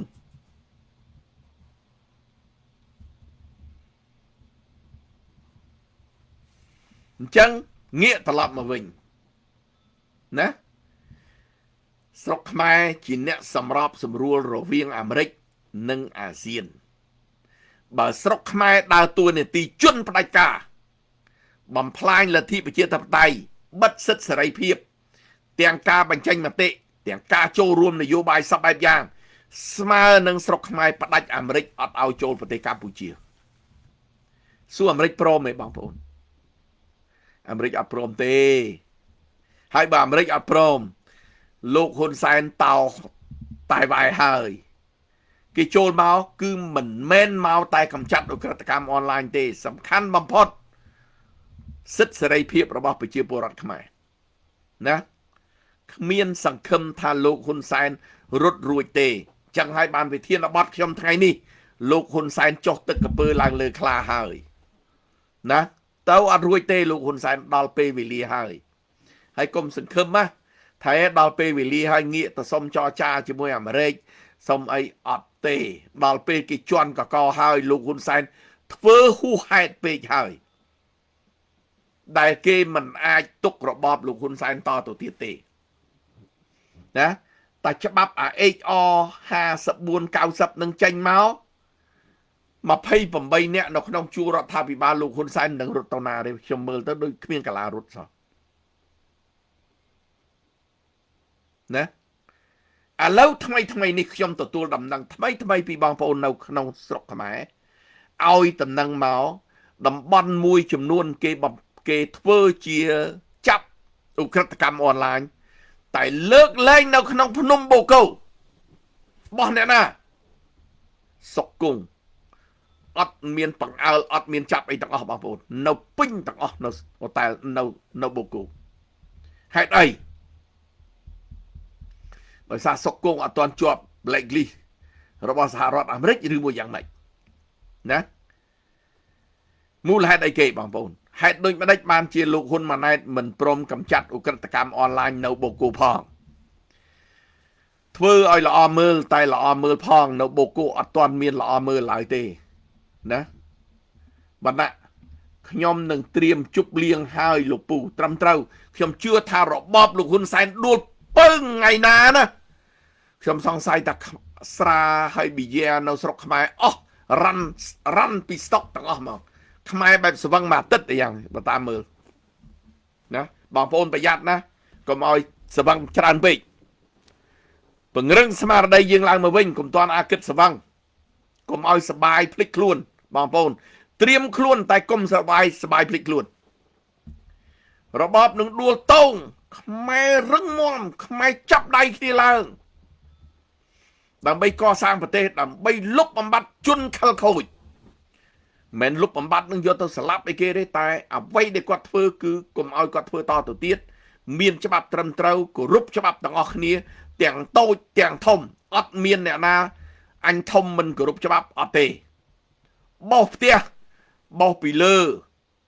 បានមកដល់កម្មចដាលើបានបោសទម្លាក់មកដល់ក្រោមបោសស្អាតបើបោសពីក្រោមទៅអត់ស្អាតទេបងប្អូនបោសកម្មទី1ទម្លាក់មកកម្មទី2ប្រឡាក់វិញបដែលអុកពេជ្រសំណាងបាទសួស្ដីបងពីចម្ងាយអាលក្ខបាត់ដំបងសុកគង់គឺជាយួនលោកពូ 100% ខ្ញុំបានជួបដល់ទៅបងប្អូនសុកគង់ទៀតនៅប្រទេសញូហ្សេឡង់ហ្នឹងមិត្តភ័ក្ដិគាត់មកជួបខ្ញុំដើរដោយចៃដន្យសួរខ្ញុំថាអ្នកឯងមកពីណាខ្ញុំថាមកពីកម្ពុជាគាត់ថាអូគាត់មានបងប្អូនគាត់សុកគង់ជាវៀតណាមមកនៅប្រទេសកម្ពុជាគេនិយាយច្បាស់យ៉ាងហ្មងហើយគាត់នឹងជាយួននិយាយភាសាអង់គ្លេសជាមួយខ្ញុំនឹងគឺគេប្រាប់យ៉ាងហ្មងបងប្អូនគាត់ឲ្យសុកគង់នឹងគឺជាយួនជនជាតិខ្ញុំតែទៅរស់ស៊ីនៅប្រទេសអ្នកឯងคล้ายទៅជាមហាសេដ្ឋីនៅប្រទេសអ្នកឯងអានឹងបងប្អូនឲ្យយល់ណាគេរៀបបណ្ដាញគេចូលមកដើម្បីគៀបខ្មែរស៊ីតែលើកនេះខ្ញុំជឿថាសំណាងខ្មែរខ្ញុំជឿថាប្រលឹងបុព្វបុរសខ្មែររំលឹកឲ្យខ្មែររួចខ្លួនជួយឲ្យខ្មែររួចខ្លួនចឹងអ្នកប្រជាធិបតេយ្យទាំងក្នុងប្រទេសទាំងក្រៅប្រទេសត្រៀមខ្លួនទាំងអស់គ្នាជាពិសេសអស់លោកកងទ័ពពលទាហានដែលស្រឡាញ់ឈាមដែលមានឈាមជ័រជាខ្មែរអស់លោកផ្កាយ2ក៏ដោយផ្កាយ3ក៏ដោយអស់លោកអត់ហួសពេលទេព្រោះអស់លោកមានឈាមជ័រជាខ្មែរអស់លោកការពារប្រជាពលរដ្ឋខ្មែរការពារទឹកដីខ្មែរមិនមែនការពារបុគ្គលមួយណាទេអានេះបានសំជាវីរៈកងទ័ពរបស់ជាតិខ្មែរបើអស់លោកតាំងចិត្តតែការពារបុគ្គលអស់លោកមិនមែនវីរៈកងទ័ពការពារជាតិខ្មែរទេអស់លោកវីរៈកងទ័ពការពារបុគ្គលដើម្បីអំណាចផ្ទាល់ខ្លួនទេនឹងសូមបញ្ជាក់ឲ្យច្បាស់បាទសាគូរ៉ាកែវបាទសាធុបាទអរគុណបងអុកសំណាងបាទអរគុណពីចំណាយបងហើយបងប្អូនមើលអុកពេជ្រសំណាងនេះគឺជាមនុស្សម្នាក់ដែលហ៊ានតស៊ូនៅក្នុងស្រុកចេញពីគុកមកហើយខមមិនរបស់គាត់នឹងពេលខ្លះនឹងក៏គាត់ដាក់ធួនដែរដែលខ្ញុំនៅខាងក្រៅនឹងខ្ញុំស្រាវខ្លួនជំនួសគាត់ទៀតក៏មានដែរអញ្ចឹងសូមឲ្យបងប្អូនយើងយកស្មារតីខ្មែរដែលស្រឡាញ់ជាតិបែបហ្នឹងបើយើងនៅតែខ្លាចយើងនៅញញើតយើងនៅតែចេះចោះធ្វើឲ្យគេជន់យើងអត់ងើបទេអញ្ចឹងខ្មែរត្រូវតែរឹងមាំតែកាលណារឹងមាំកុំឲ្យរឹងមាំតែម្នាក់គឺរឹងមាំទាំងអស់គ្នាអានឹងបានយើងអាចជួយគ្នាបានដូចបងអុពេជ្រសំណាងខ្ញុំអានខមមិនគាត់មួយក្រសួងមន្ទីរត្រូវរៀបចំមន្ត្រីដែលពាក់ព័ន្ធជាមួយនឹងបទល្មើសច្រើនណាស់ក្នុងការគ្រប់គ្រងរាល់ការទំនាក់ទំនងរបស់មន្ត្រីយើងចាស់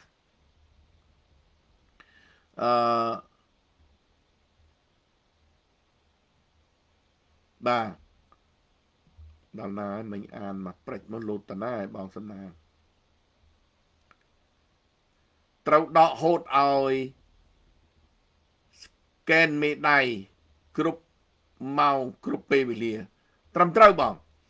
នៅប្រទេសយើងអត់មានរឿងអើងទេប្រជាជនណាក៏អាចរស់នៅលើទឹកដីកម្ពុជាដែរខ្ញុំនៅញូហ្សេឡង់ខ្ញុំខ្មែរខ្ញុំមករស់នៅលើទឹកដីកម្ពុជាប្រទេសញូហ្សេឡង់ក៏ប៉ុន្តែរដ្ឋាភិបាលទៅត្រូវតែយកច្បាប់អន្តោប្រវេសន៍យកមកអនុវត្តដាច់ខាតអ្នកឯងមកក្នុងនាមជាអីមកក្នុងនាមជាវិនិយោគទុនបើវិនិយោគទុនត្រូវដាក់ថវិកាប្រមាណលាន$5 លានហើយត្រូវធ្វើ business អីខ្លះនៅលើទឹកដីញូហ្សេឡង់ហើយអ្នកឯងមានសិទ្ធិមករស់នៅលើប្រទេសញូហ្សេឡង់ប្រមាណថ្ងៃ minimum ដែលអាចមករស់លើទឹកដីខ្មែរញូហ្សេឡង់បានទឹកដីខ្មែរក៏ដូចគ្នាអ្នកឯងចង់មកបានសញ្ជាតិខ្មែរតើអ្នកឯងមកក្នុងនាមអីវិនិយោគទុនឬមួយក៏មកទិញអេតចាយលក់អេតចាយបានសញ្ជាតិដែរអានឹងត្រូវប្រយ័ត្នអានឹងណាបងប្អូនណាយើងអត់រឿងអាងទេតែអ្នកឯងធ្វើឲ្យត្រូវទៅតាមច្បាប់អន្តោប្រវេសន៍របស់ខ្មែរអញ្ចឹងនៅប្រទេសណាក៏ដោយយើងយកច្បាប់អន្តោប្រវេសន៍យកមកអនុវត្តអត់ខុសជាមួយច្បាប់អន្តរជាតិទេបងប្អូនអញ្ចឹងសូមឲ្យបងប្អូនមានជំនឿបែបហ្នឹងហើយសម្អាតឲ្យស្អាត Lucky Sam បាទជំរាបសួរលោកសៅរ៉ាស៊ីបងបាទអរគុណសួសកីឡារិទ្ធបាត់តណាទៅចាស់សួស្ដីបងលោកបងពីបារាំងពីណាចេះពីបារាំងសួសបាទតើចិននិងយួនអាចជួយទប់ទល់កុំឲ្យរបបហ៊ុនសែនដួលដែរឬទេខ្ញុំមើលអត់ទេបងអត់ដាច់ខាតយួនក៏គេឆ្លាតចិនក៏គេឆ្លាតចិនជួយតែអ្នកឯងនៅមានប្រជាប្រិយអ្នកឯងនៅរឹងមាំតែកាលណាអ្នកឯងទុនជ្រាយដូចប៉ុលពតជន់អ្នកឯងបន្ថែមផ្ដាច់អ្នកឯងបដោយដល់ឬគល់នឹងចិនយួនក៏ដូចគ្នាគេទប់ដើម្បីលេបតបាក់ទឹកដីអ្នកឯងឲ្យបានណា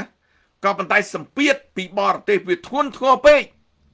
ក៏គេពិបាកជួយយើងដែរបងប្អូនមានចាំមែនកាលដែលឆ្នាំ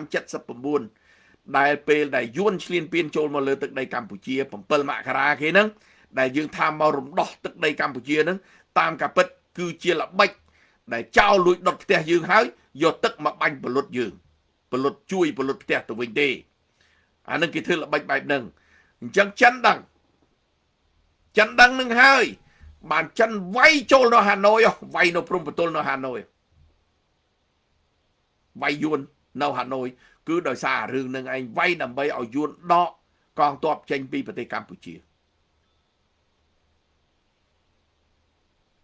ចឹង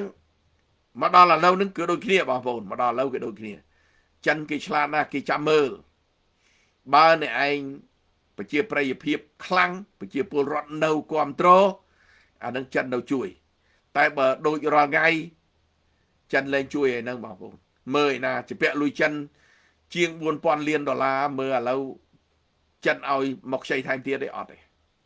អញឲ្យខ្ចីពីមុនដូចលងខ្លួនសម្បើបាទអញ្ចឹងបងប្អូនត្រូវតែមានក្តីសង្ឃឹមលើកនេះត្រូវតែមានក្តីសង្ឃឹមដាច់ខាតបងប្អូនហើយបងប្អូនឃើញណាលោកហ៊ុនសែនធ្លាប់ចោទសហរដ្ឋអាមេរិកតាក់ទងនឹងលោកកឹមសុខាថាលោកកឹមសុខានឹងមានអាមេរិកនៅពីក្រោយចង់ផ្ដួលរំលំរបបលោកហ៊ុនសែនផុសតាំងពីណាមកបងប្អូនណាផុសតាំងពីណាមកអត់ទេ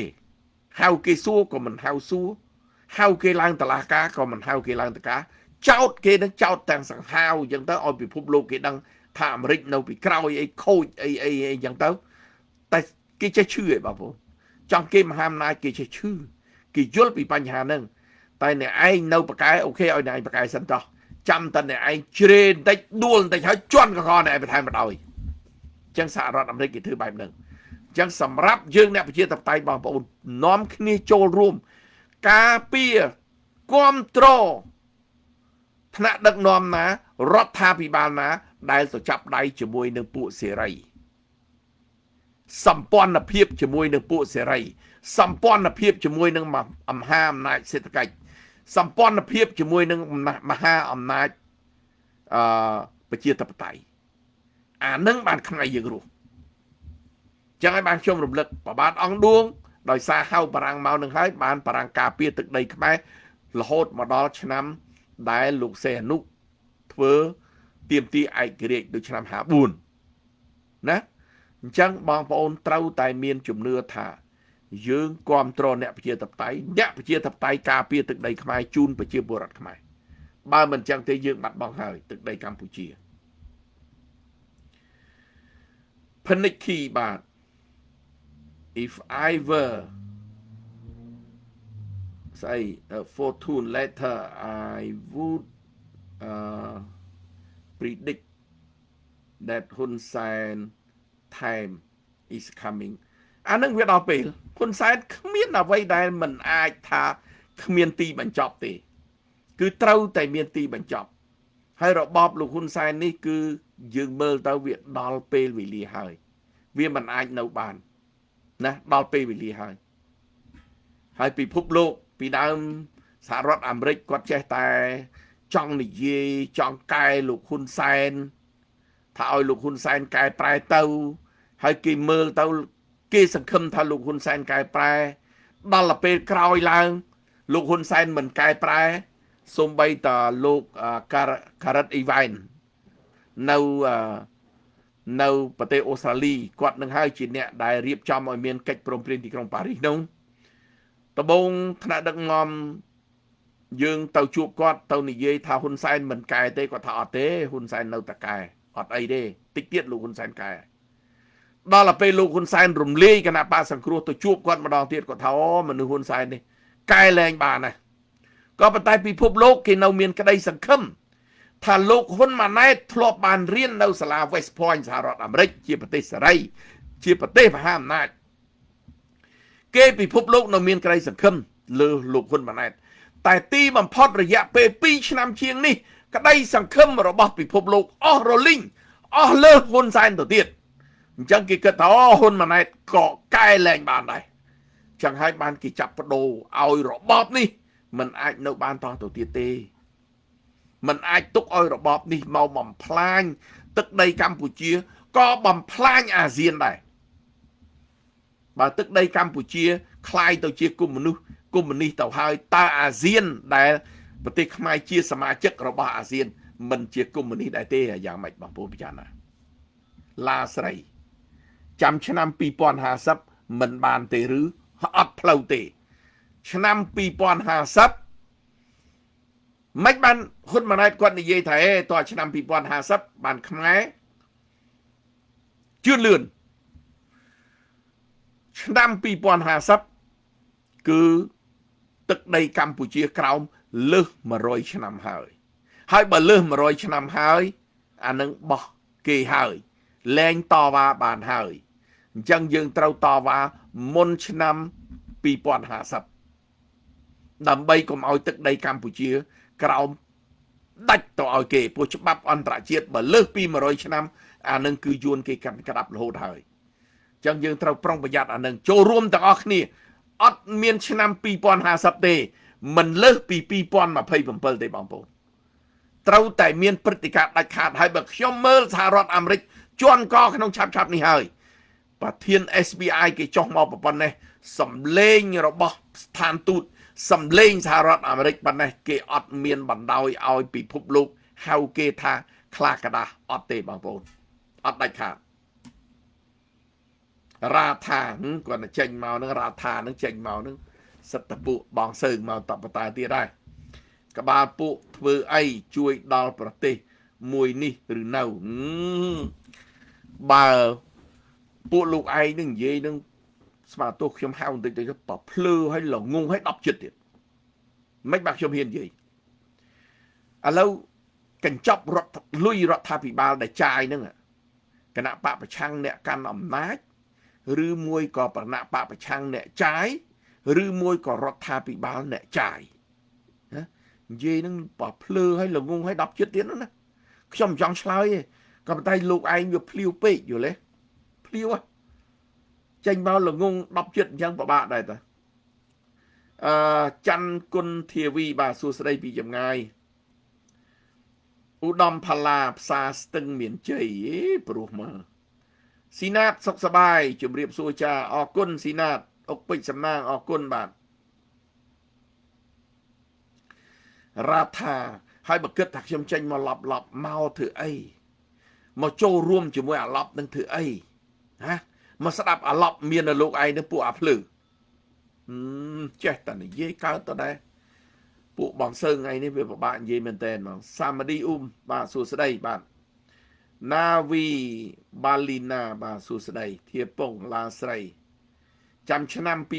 2050មិនបានទេឬអត់បានទេណាឡាស្រីបើចាំ2050នឹង700ហើយ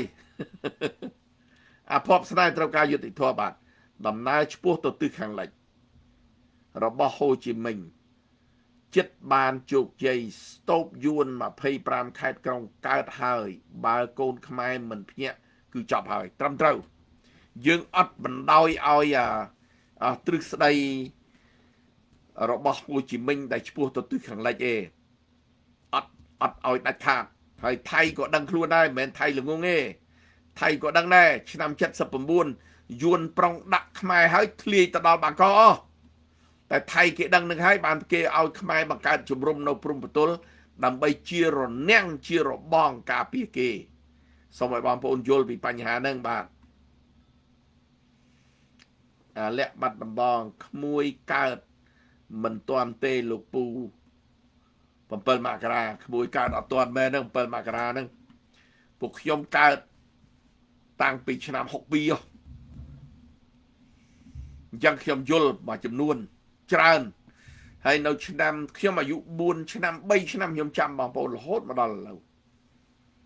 ខ្ញុំដូចមានខួរក្បាលដែលនៅពីទួយកន្លែងណាដែលចាំយើងចាំច្រើនណាចាំចំនួនដែលសេអនុឆ្នាំ67 68នៅពេលដែលចូលឆ្នាំខ្មែរលបែងគ្រប់ផ្សារទាំងអស់បងប្អូនផ្សារណាក៏មានលបែងដែរមានលេងបៀមានជុលមន់មានបវលមានចាក់ប៉ោងអូឲ្យតែខែចូលឆ្នាំ3ថ្ងៃហ្នឹងគឺថាបើកឲ្យលេងយីដូចសំសោះណាខ្មែរយើងជំនាន់ហ្នឹង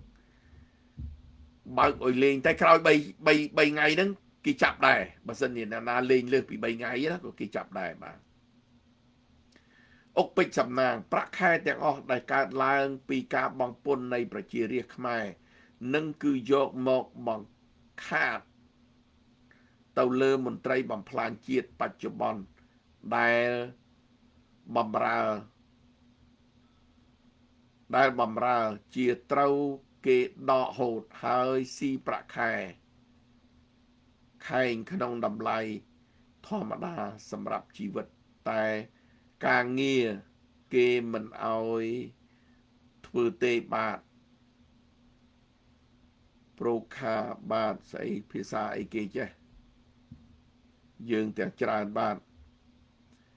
តាមត្រូវនៅក្នុងមន្ត្រីរាល់ថ្ងៃគេមានមន្ត្រីបណ្ដែតគេមន្ត្រីហ្នឹងណាបងសំណាងគេអត់ឲ្យលោកហ៊ុនសែនអត់ឲ្យរឹសមន្ត្រីរាជការទៀតទេក៏ប៉ុន្តែគេមន្ត្រីដែលនៅតាមមន្ទីរក្រសួងគេមានបុគ្គលិកបណ្ដែតហើយបុគ្គលិកបណ្ដែតនឹងកើតចេញពីណាគឺកើតចេញពីយុវជនសេនានីរបស់លោកហ៊ុនម៉ាណែតហើយឥឡូវនេះគេមានយុវជនគេមិនប្រើយុវជនសេនានីទេគេហៅថាយុវជនសសយកណាអញ្ចឹងយុវជននឹងគឺជាយុវជនដែលគេរៀបចេញពីកូនគេកើតនៅលើទឹកដីខ្មែរចូលយុវជននឹងដើម្បីបម្រើសហព័ន្ធគេនឹង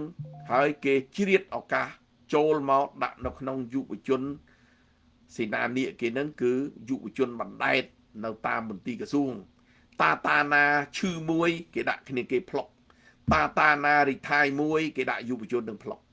ហើយសុទ្ធសឹងតែយុវជនដែលចេះភាសាខ្មែរច្បាស់លាស់ហើយក៏ចេះភាសាខាងកើតច្បាស់លាស់ដែរអានឹងសូមឲ្យបងប្អូនយល់ពីបញ្ហាហ្នឹងណា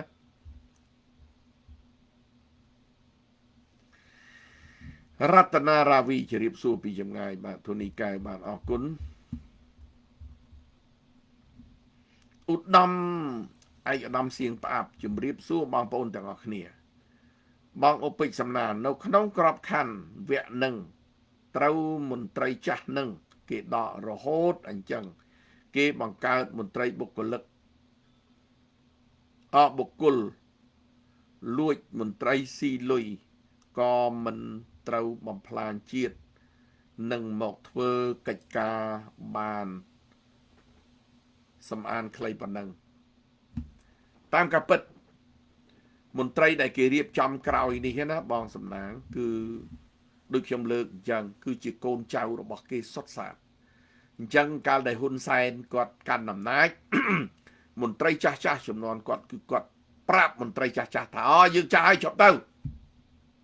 ទុកឲ្យក្មេងៗគេធ្វើម្ដង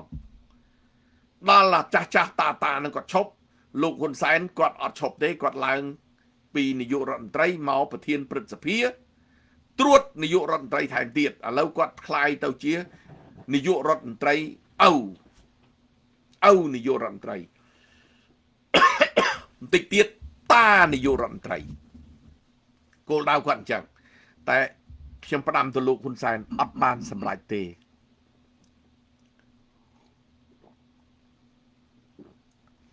អត់បានសម្រេចដាច់ខាតណាសហរដ្ឋអាមេរិកគេមិនបង្ងើយកតើយទេខ្ញុំអានសុះកៃឡារិទ្ធហើយគាត់មានកំណាព្យគាត់ទៀតណាសម្ដេចសម្ដែងតែងព្រឹត្តិការណ៍ថ្មីអានតិសិនវាមានមួសម្ដេចសម្ដែងតែងព្រឹត្តិការណ៍ថ្មីជាលោតបាទជារៀងរាល់ថ្ងៃបំភ្លៃការពិតទាំងកូនទាំងឪយកដង្កូវធ្វើមិត្តខ្មែរស្នេហាជាតិពិតគិតជាសត្រូវណាបងប្អូនមើលកំណាព្យគាត់មានន័យណាសម្ដេចសម្ដែងតែង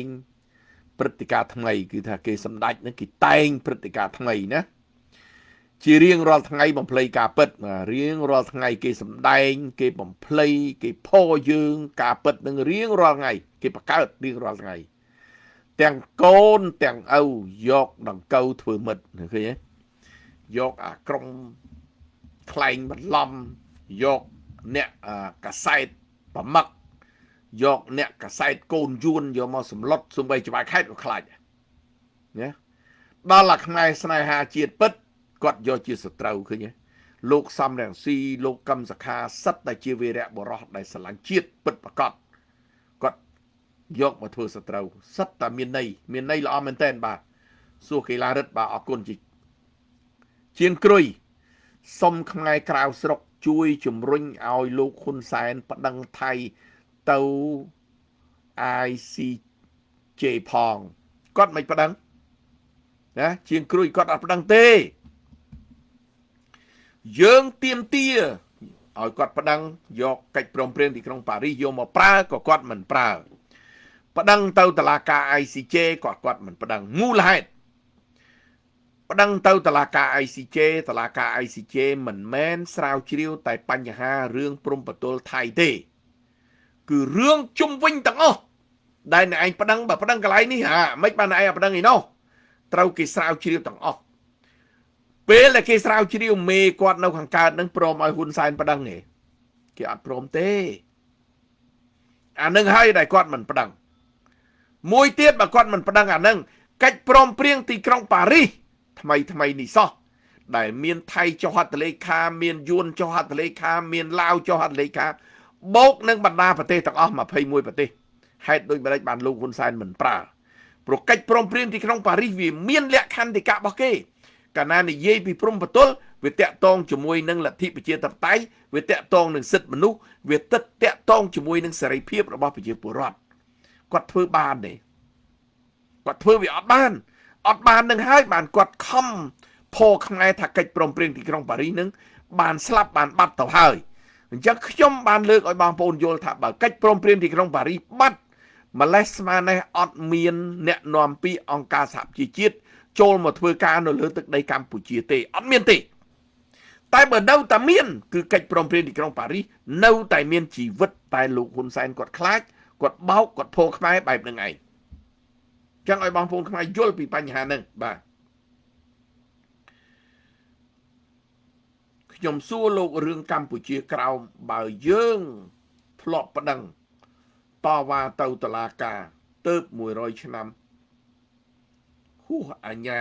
យុកាលនឹងតវ៉ាតែកម្ពុជាក្រោមបើមើលឯកសារយើងអត់ដែលបានប្តឹងផងមិនបានហួសពេលមិនយល់សុំលោកបកស្រាយផងរឿងទឹកដីកម្ពុជាក្រោមបងប្អូនក៏ឃើញដែរសម័យមុនលោកតាសេអនុក៏គាត់បានរៀបចំដែរក្នុងនោះក៏ប៉ុន្តែសង្គ្រាមពីមួយជាន់ទៅមួយជាន់ហើយម្យ៉ាងទៀតក៏មានសិទ្ធិមានការបាក់បែកផ្ទៃក្នុងរវាងថ្នាក់ដឹកនាំកពូលថ្នាក់អីហ្នឹងអានឹងពីមុនយើងមិនសូវជាយល់ប្រមាណទេពីបញ្ហាអស់ហ្នឹងក៏ប៉ុន្តែដោយសារបើខ្ញុំមើលទៅតាក់ទងជាមួយនឹងការចាញ់បោកគេនឹងឯងបងប្អូនមើលចំនួនសេអនុនៅពេលដែលគាត់ចាញ់បោកយួនរហូតដល់ចុងក្រោយសេអនុដែលពេលដែលគាត់ចេញពី79មកគាត់បានស្រែកថាយួនជាកពើណាគាត់បានឲ្យដីយួនរៀបចំកងទ័ពនៅលើទឹកដីខ្មែរតែយួនជាកពើចុងបញ្ចប់ឡើងគឺគាត់បាត់រាជបល្ល័ង្កគឺដោយសារគាត់ជួយយួនតាមការពិតវាជារឿងមួយត្រឹមត្រូវដែលគាត់និយាយនេះជាការពិតនៅពេលដែលយួនគេបង្កើតឲ្យមានបំបែកប្រទេសយួននឹងឲ្យទៅជាពីរមានយួនខាងជើងនិងយួនខាងត្បូងយួនខាងជើងគ្រប់គ្រងដោយសហភាពសូវៀតដោយកុម្មុយនីសរីឯយួនខាងត្បូងគ្រប់គ្រងដោយសេរីគេហៅថាយួនពីដើមនឹងមេតបមេណែអ្នកគ្រប់គ្រងប្រទេសនៅខាងយួនខាងត្បូងនឹងគេហៅថាពួកអាធីវនឹងគឺថាយួនសេរីអញ្ចឹងគេបង្កើតយួនទាំងពីរហ្នឹងដើម្បីគេវាយគ្នាពេលដែលវាយគ្នាយួនខាងជើងឡើងមកពីក្រោមហ្នឹងអត់បានទេដោយសារដីហ្នឹងវាសណ្ដោស្ដួចអញ្ចឹងណាឡើងមកពីលើអញ្ចឹងយួនឡើងពីហាណូយមកតែរៀបតបឡើងមក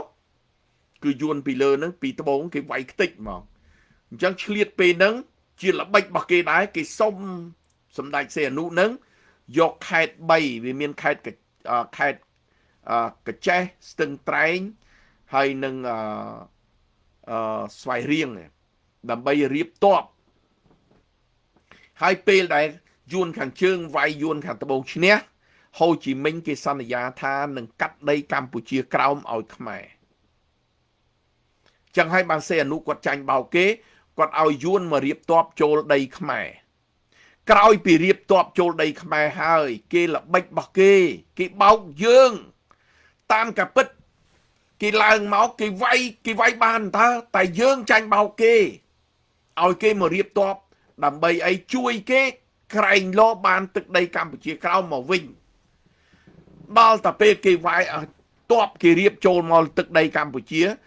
គេសុំតែ3ខេត្តទេតែដល់ពេលគេចូលមកដល់ទឹកដីខ្មែរយាកុងមិនមែននៅ3ខេត្តទេចូលឯងពេញប្រទេសទាំងអស់ចូលពេញប្រទេសហើយកាប់ជ្រូកខ្មែរស៊ីចាប់កូនកំមុំខ្មែរដល់អញ្ចឹងសេអនុគាត់លេឡាភ័យគាត់ធ្វើម៉េចដេញគេលែងចេញនឹងហើយបានមានរដ្ឋប្រហារឆ្នាំ70នឹងដើម្បីទម្លាក់សេអនុដើម្បីឲ្យសេអនុនៅម្ដុំសិនទៅលន់នល់គាត់ធ្វើការបញ្ជូនវៀតណាមនឹងឲ្យត្រឡប់ទៅប្រទេសឯងវិញទៅណាដើម្បីសម្អាតវៀតណាមពីទឹកដីកម្ពុជាក៏ប៉ុន្តែនៅក្នុងនោះវាមានកងទ័ពមានមេទ័ពម្នាក់ពាក់សាក់3ដែលខ្ញុំធ្លាប់ដឹងហើយធ្លាប់មានប្រវត្តិដែលមេទ័ពលោកសាក់3ហ្នឹងគាត់កូនចៅរបស់លោកលេកាស៊ីមដែលជាមេទ័ពប៉ារ៉ាហើយលោកសាក់3ហ្នឹងគាត់ជាកម្ពុជាក្រោមដែលវៀតណាមធ្លាប់សម្លាប់ធ្វើបាបឪពុកម្ដាយគាត់ពេលដែលគាត់មកធ្វើទ័ពពាក់សាក់3ហ្នឹងពេលដែលលន់នល់ឲ្យបញ្ជូនកងទ័ពអត់ជូនប្រជាពលរដ្ឋយួនត្រឡប់ទៅវិញគាត់បញ្ជូនខ្លះគាត់បាញ់ចោលនៅនឹងទន្លេមេគង្គខ្លះចឹងបានកសែតពិភពលោកកសែតអន្តរជាតិគេស្រាវជ្រាវទៅដឹងថាលន់នល់សម្រាប់ជនជាតិវៀតណាមគេថ្កោលទោសលន់នល់ហើយលន់នល់ក៏ហៅទាហាននឹងមកថាគាត់អត់បានបញ្ជាឲ្យសម្លាប់មិនបានមានប្រជាជនយួនស្លាប់នៅទន្លេមេគង្គគាត់និយាយប្រាប់លន់នល់ថាគាត់ចូលមក ធ្វើទាហានហ្នឹងដើម្បីគាត់សងសឹកដោយសារយួនសម្រាប់ឪពុកម្ដាយគាត់អញ្ចឹងលន់នល់ចង់បាញ់គាត់ចោលបាញ់ទៅគាត់បានសងគុណសងសឹករួចហើយដល់អញ្ចឹងលោកតាលន់នល់ក៏គាត់មិនដឹងធ្វើម៉េចបើអ្នកនឹងស្លាប់ផុតបាត់ទៅហើយក៏វាទៅអញ្ចឹងទៅគាត់ក៏ប្រឡែងស័ក3ហ្នឹងឲ្យរួចខ្លួនទៅចឹងហើយបានមានព្រឹត្តិការណ៍សម្រាប់យួនចំនួននោះគឺអញ្ចឹងដោយសារព្រឹត្តិការណ៍បែបហ្នឹងដោយសារចាញ់បោកគេអញ្ចឹងហើយនៅពេលដែលវៀតណាមទទួលបានជ័យជំនះនៅឆ្នាំ75ហ្នឹងពេលហ្នឹងគឺហូជីមិញគេសុកចិត្តបូជាពលីជីវិតដើម្បីកុំឲ្យការសន្យារវាងសេអនុជាមួយគេដើម្បីឲ្យទឹកដីកម្ពុជាក្រោមគេក៏ពលីជីវិតទៅហើយគេយកហូជីមិញជាវីរៈបរោះរបស់ប្រទេសគេទៅដីខ្មែរក៏អត់បានត្រឡប់មកវិញទៅគឺដោយសាររឿងនឹងឯងអញ្ចឹងបងប្អូនមួយចំនួនហ្នឹងគួរតែយល់ពីបញ្ហាហ្នឹងថាបច្ចុប្បន្នទៅមេដឹកនាំយើងចំនួនមុនហ្នឹងច្រើនតែចាញ់បោកគេបែបហ្នឹងណាអរគុណដែលមានដែលដាក់សំណួរបែបហ្នឹងអានឹងអ្វីដែលខ្ញុំបានដឹងចំណេះខ្លះយកមកចែករំលែកជូនបងប្អូនបាទសេងអៀងឡុងឈ្មោះនេះដល់ហើយគាត់ទៅចេញមកបើពួកបើពូបើអត់ចេះច្បាប់ ICJ ទេពូកុំនិយាយខ្មាស់គេប្រយ័ត្នខ្ញុំដាក់ឲ្យគេជេរពូតទៅទៀតផេះណាគាត់ទៅចេញមកសិតតែសេរីខាងកើតហើយណាខ្ញុំចេះឆ្ងល់ដែរសិតតែខ្ញុំនឹងវានិយាយវាមិនកើតទេវាមិនចេះវាមិនដឹងទេតែមិនបានចូលមកជួចិត្តស្ដាប់ខ្ញុំទៅអីទេខ្ញុំចេះឆ្ងល់ដែរអុកអ៊ុនបាទបងនិយាយត្រូវណាស់អរគុណធៀបពងបាទមិនមែនការឈឺចាប់របស់ហ៊ុនសែននិងបពពួកដែលចៅសៀមធ្វើមកលើពួកគេប្រកាសណាស់ពួកគេនឹងប្តឹងទៅអន្តរជាតិតែហេតុអីពួកគេមិនប្តឹងគឺយួនមិនប្តឹងគឺយួនមិនប្តឹងទៅយួនមិនប្តឹងគឺយួន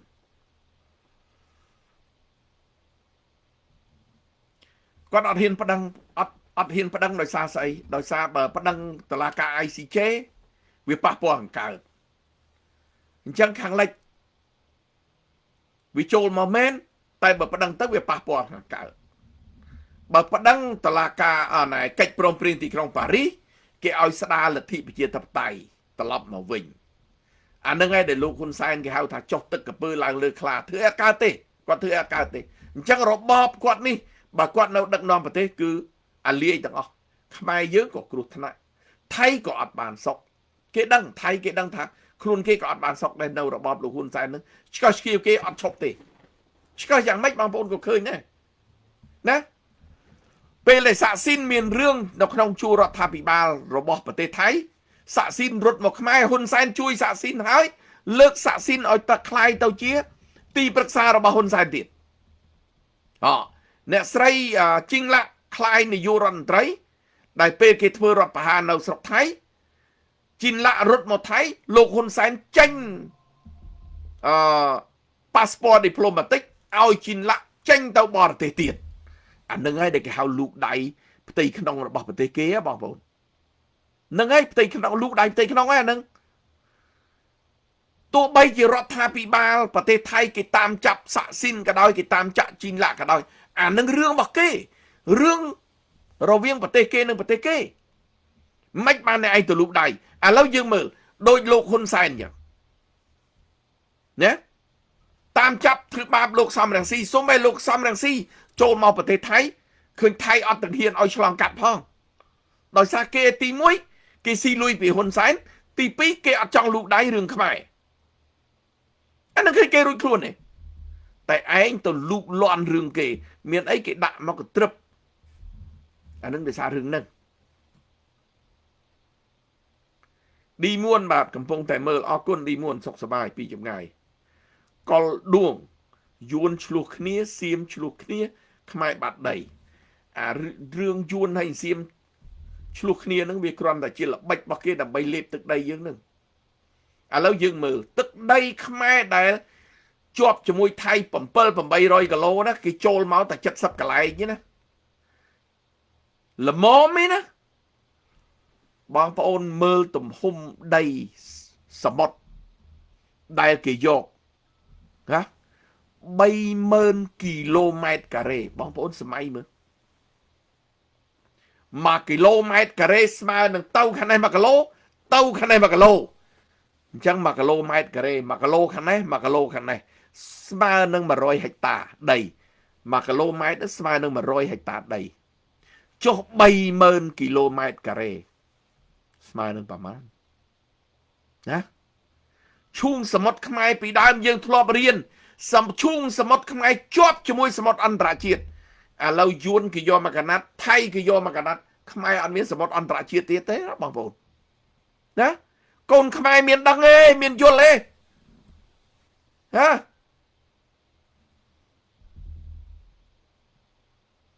ហើយស្រែកតែចៅសៀមស្រែកតែចៅយួនមិនមែនទេមកពីយើងអន់កាត់ឲ្យគេបដូរអំណាចកាត់ឲ្យយួនបដូរអំណាចយួនលើកបន្ទប់ថៃគេវាយគេបញ្ចេញអធិរិទ្ធគេថាគេខ្លាំងកាត់ដីឲ្យគេកាត់ដីសមុទ្រឲ្យគេបដូរអំណាចការពារកុំឲ្យគេមករំលោភផ្ដួលរំលំរបបតកូលហ៊ុនសិតតែសម្រាប់បុគ្គលទាំងអស់ហ្នឹងគាត់មានគិតពីផលប្រយោជន៍ជាតិអីគាត់ណាពិនិត្យខីម្ដងទៀតប៉ុន្តែភាសាខ្មែរប្រសិនបើខ្ញុំ